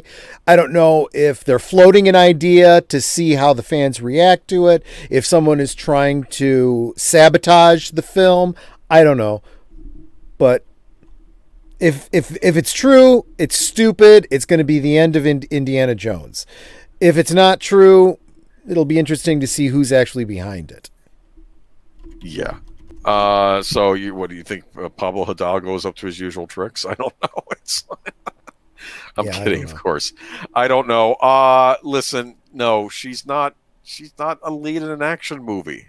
I'm sorry. I'm not. She's done comedies and she's done writing. This is this thing where they think anybody can be anything. No, I'm sorry. I think I was. Well, you know what I said about her. The only thing that I know about her. Yes, was the thing in the first episode. All I know is she flicked her bean to Obama. That's all I know. And I think it was meant as a joke because the boyfriend breaks up with her after that, and then he comes back because he's a loser and all this. Just I don't know. I couldn't make it through because I was just curious because I'm like, who is this person that's messing with things? It's on Prime. It reminded me of like a British version of the HBO show Girls. That's what it reminded me of. Yeah. But anyway, yeah, I totally see that analogy. Yeah. Okay, so I don't know. We'll see. I know there's some people we know that want this movie to be good, and for their sake, I hope it is. But I would rather expect the worst and be delightfully surprised than it be the opposite, right? I don't know. I just My other instinct is that this is just going to be another failure on Kathleen Kennedy's part, Right. and this is just Chapek saying, "Okay, fine. Here's one more length of rope to wrap around your neck." Right. But that's it for this week, I think. But we'll have more to talk about this next week as this rumor starts flying around and people speculate and I think we're going to see a lot of black pill streams coming out and treating this like it's absolute gospel, which we have no reason to believe it is. I think it's a rumor. It's possible though, like you're right, someone behind the scenes is floating this rumor out there to see fan reaction. Phoebe Waller-Bridge, I'm not going to say she's a nobody, but she's not this leading actress star yet. She's not a leading lady star yet. I'm sorry. Yeah. I don't know. Anyway, what was I going to say though? But yeah, I know, Melissa, you don't like Blumhouse. I keep thinking that Blumhouse did something once that I liked, but I don't remember what it was. Because Blumhouse, they do a lot of stuff on the cheap, and that can work with horror movies sometimes. But yeah, they also put out that Black Christmas remake, which I will not touch with a 10-foot pole. Okay, look, I don't think any of these movies should be getting. Look, if it's timeless enough that it has fans, it shouldn't be remade. It's all there is to it. Oh, I love Black Christmas. I upgraded to the Blu-ray for that one. I watched it the second time this past year. I think it was it a rewatch with Big Al? I can't remember, but I'm watching it and I noticed that they never really are clear who the murderer is, and I guess that was intentional. It in my opinion is the best example of the urban legend put to film. Yeah, it feels like you're watching an urban legend. A lot of the characters in it act like characters out of these urban legends when you read books of urban legends or tell them around. You got an excellent point there. Yeah, and like no one is likable in that movie. Even like the maiden character, like are the maiden who's usually the heroine. She's not really a maiden. She's bugging her boyfriend, saying that that she's pregnant and wants to get an abortion. And this is right as he's about to do his rehearsal, I guess, to get to Juilliard or some fine academy, right? And then and I'm thinking, she did this. The only reason she tells him this because he was actually wanting to, oh great, let's get married, we'll start a family, and she's like, no, I don't want that. And I'm thinking she just wanted the money for it. I think that's why she went to him. And I'm thinking, couldn't she at least have waited till after his rehearsal? Hey, that's a couple hours of my time that, awful character. I don't like her. And she's the one who's supposed to be like the maiden type character. No one's likable in that movie. You have Margot Kidder as a ride in that movie. Yeah. Oh, she's just with all the body humor she releases and just everything's inappropriate. And it's a great little slasher movie. You know what? Maybe if you haven't watched Black Christmas, maybe tune into that instead of this new Halloween. Okay, not kidding. The new Black Christmas. Oh, all right. I think that about wraps it up. What do you got going on this week? Well, Tuesday night. I'm a little confused. There seems to be a bit of conflict. I'm not sure which one I'll be on, but I believe that Soundtracks with Birdman is planning to do Apollo 13. If that's happening, I had already promised to be there with him. Oh, crap. What? Okay. Oh, no, go ahead. You were saying Apollo 13. Because Mr. Matchstick is also going to be starting up his playthrough of Arkham Asylum. I think he's going to put that off a week. So the idea is to not have the two conflict. So I'll be on one of those two channels on Tuesday. And Wednesday, there's something else going on with Birdman, right? I'll be on with him for the G.I. Joe Rise of Cobra rewatch. Gotcha. I've never seen it, so I got to watch that before the stream. Friday night, I will be doing my last call. I'm assuming you're going to be with me? I'll be there, yeah. Okay. And we're going to have a special guest, Sir Torrin Clegane, and we're going to be kind of revisiting that DC reimagining that we've been working on. And he's got me some notes. He's really hyped about it. So that's going to be very interesting. Right. And then on Saturday, we're back over to Netter's Network for a rewatch of Ants, the one that's not Bug's Life. I have a confession to make. You've I never like seen it. I like ants more than Bugs Life. I do too, actually. I do too. I shouldn't, because like Pixar, especially early Pixar. Oh, we love early Pixar, but Sure. I felt like Ants was a little more mature than Bugs Life. I still think I Bugs did Life is too. good, but Some of my favorite jokes I keep forgetting are actually from Ants and not from Bugs Life. Yes. I misattribute it. It's funny. Sylvester Stallone and Jennifer Lopez are in it, and Yeah. it's like I think there's a scene like where she loses her lunch, like, well, not loses lunch, but like she loses. So like I guess Sylvester Stallone breaks his meal in half or whatever. He's like, "Are you buying me dinner?" I guess I am. You know, Yeah, they I have, like, guess, moments yeah. where it's funny seeing Stallone in cartoon form. It's just it's funny. He's like the big. We like Stallone here, right? Oh, I do. Stallone I fan. absolutely do. I love Stallone movies. I love Nighthawks, which I am going to force Birdman to do a soundtrack Yeah, on. that's a good one. All right. But it looks like Matchstick's pushed it back. But yeah, let's see if we can have him on again for Birdman. We had him on for Batman. Thank you, Mr. Matchstick. I appreciate that, and I'm sure that Birdman does too. And I'll just make sure that on Tuesday night, after we've done Apollo 13, I'll confirm with him that I can only make it every other Tuesday if he's going to make this a regular thing. Well, I don't think his plan was. I think it was just for this month because he was feeling down about current Sure. events and wanted some patriotic movies. Of course, we can do some patriotic things on Wednesday. We're not going to have Omen month is in October when we're doing all the Omen movies. That's going to be kind of a downer in some ways. Right. But you know what? I love those Omen movies. I'm sorry, they're Damien, the kid is evil. Yeah. It's anyway. Well, you'll hear more about that from me later. And Saturday, what is Saturday again? A Saturday the rewatch on Netters Network. Okay, Ants. what movie? Yeah. Ants. Oh, that's right. We already talked about it. Duh. Yep. And then I'm sure Wolfman's got stuff going on. Check his channel out. Check out Nerd Cookies. Yep. Get some fresh baked nerd cookies. I'm sorry, I don't You know what? why I like her that. channel is worth listening to just in the background. Just let her play, let her talk in your ear as you're doing your work throughout the day. It's just so darn pleasant. But she knows her stuff about Dune lore and Battlestar Galactica and a lot of other of those franchises. She's got a good head on her shoulders. Go check her out. Cool beans. All right, catch y'all later. Have a good one. Take care, everyone. Bye-bye. Bye.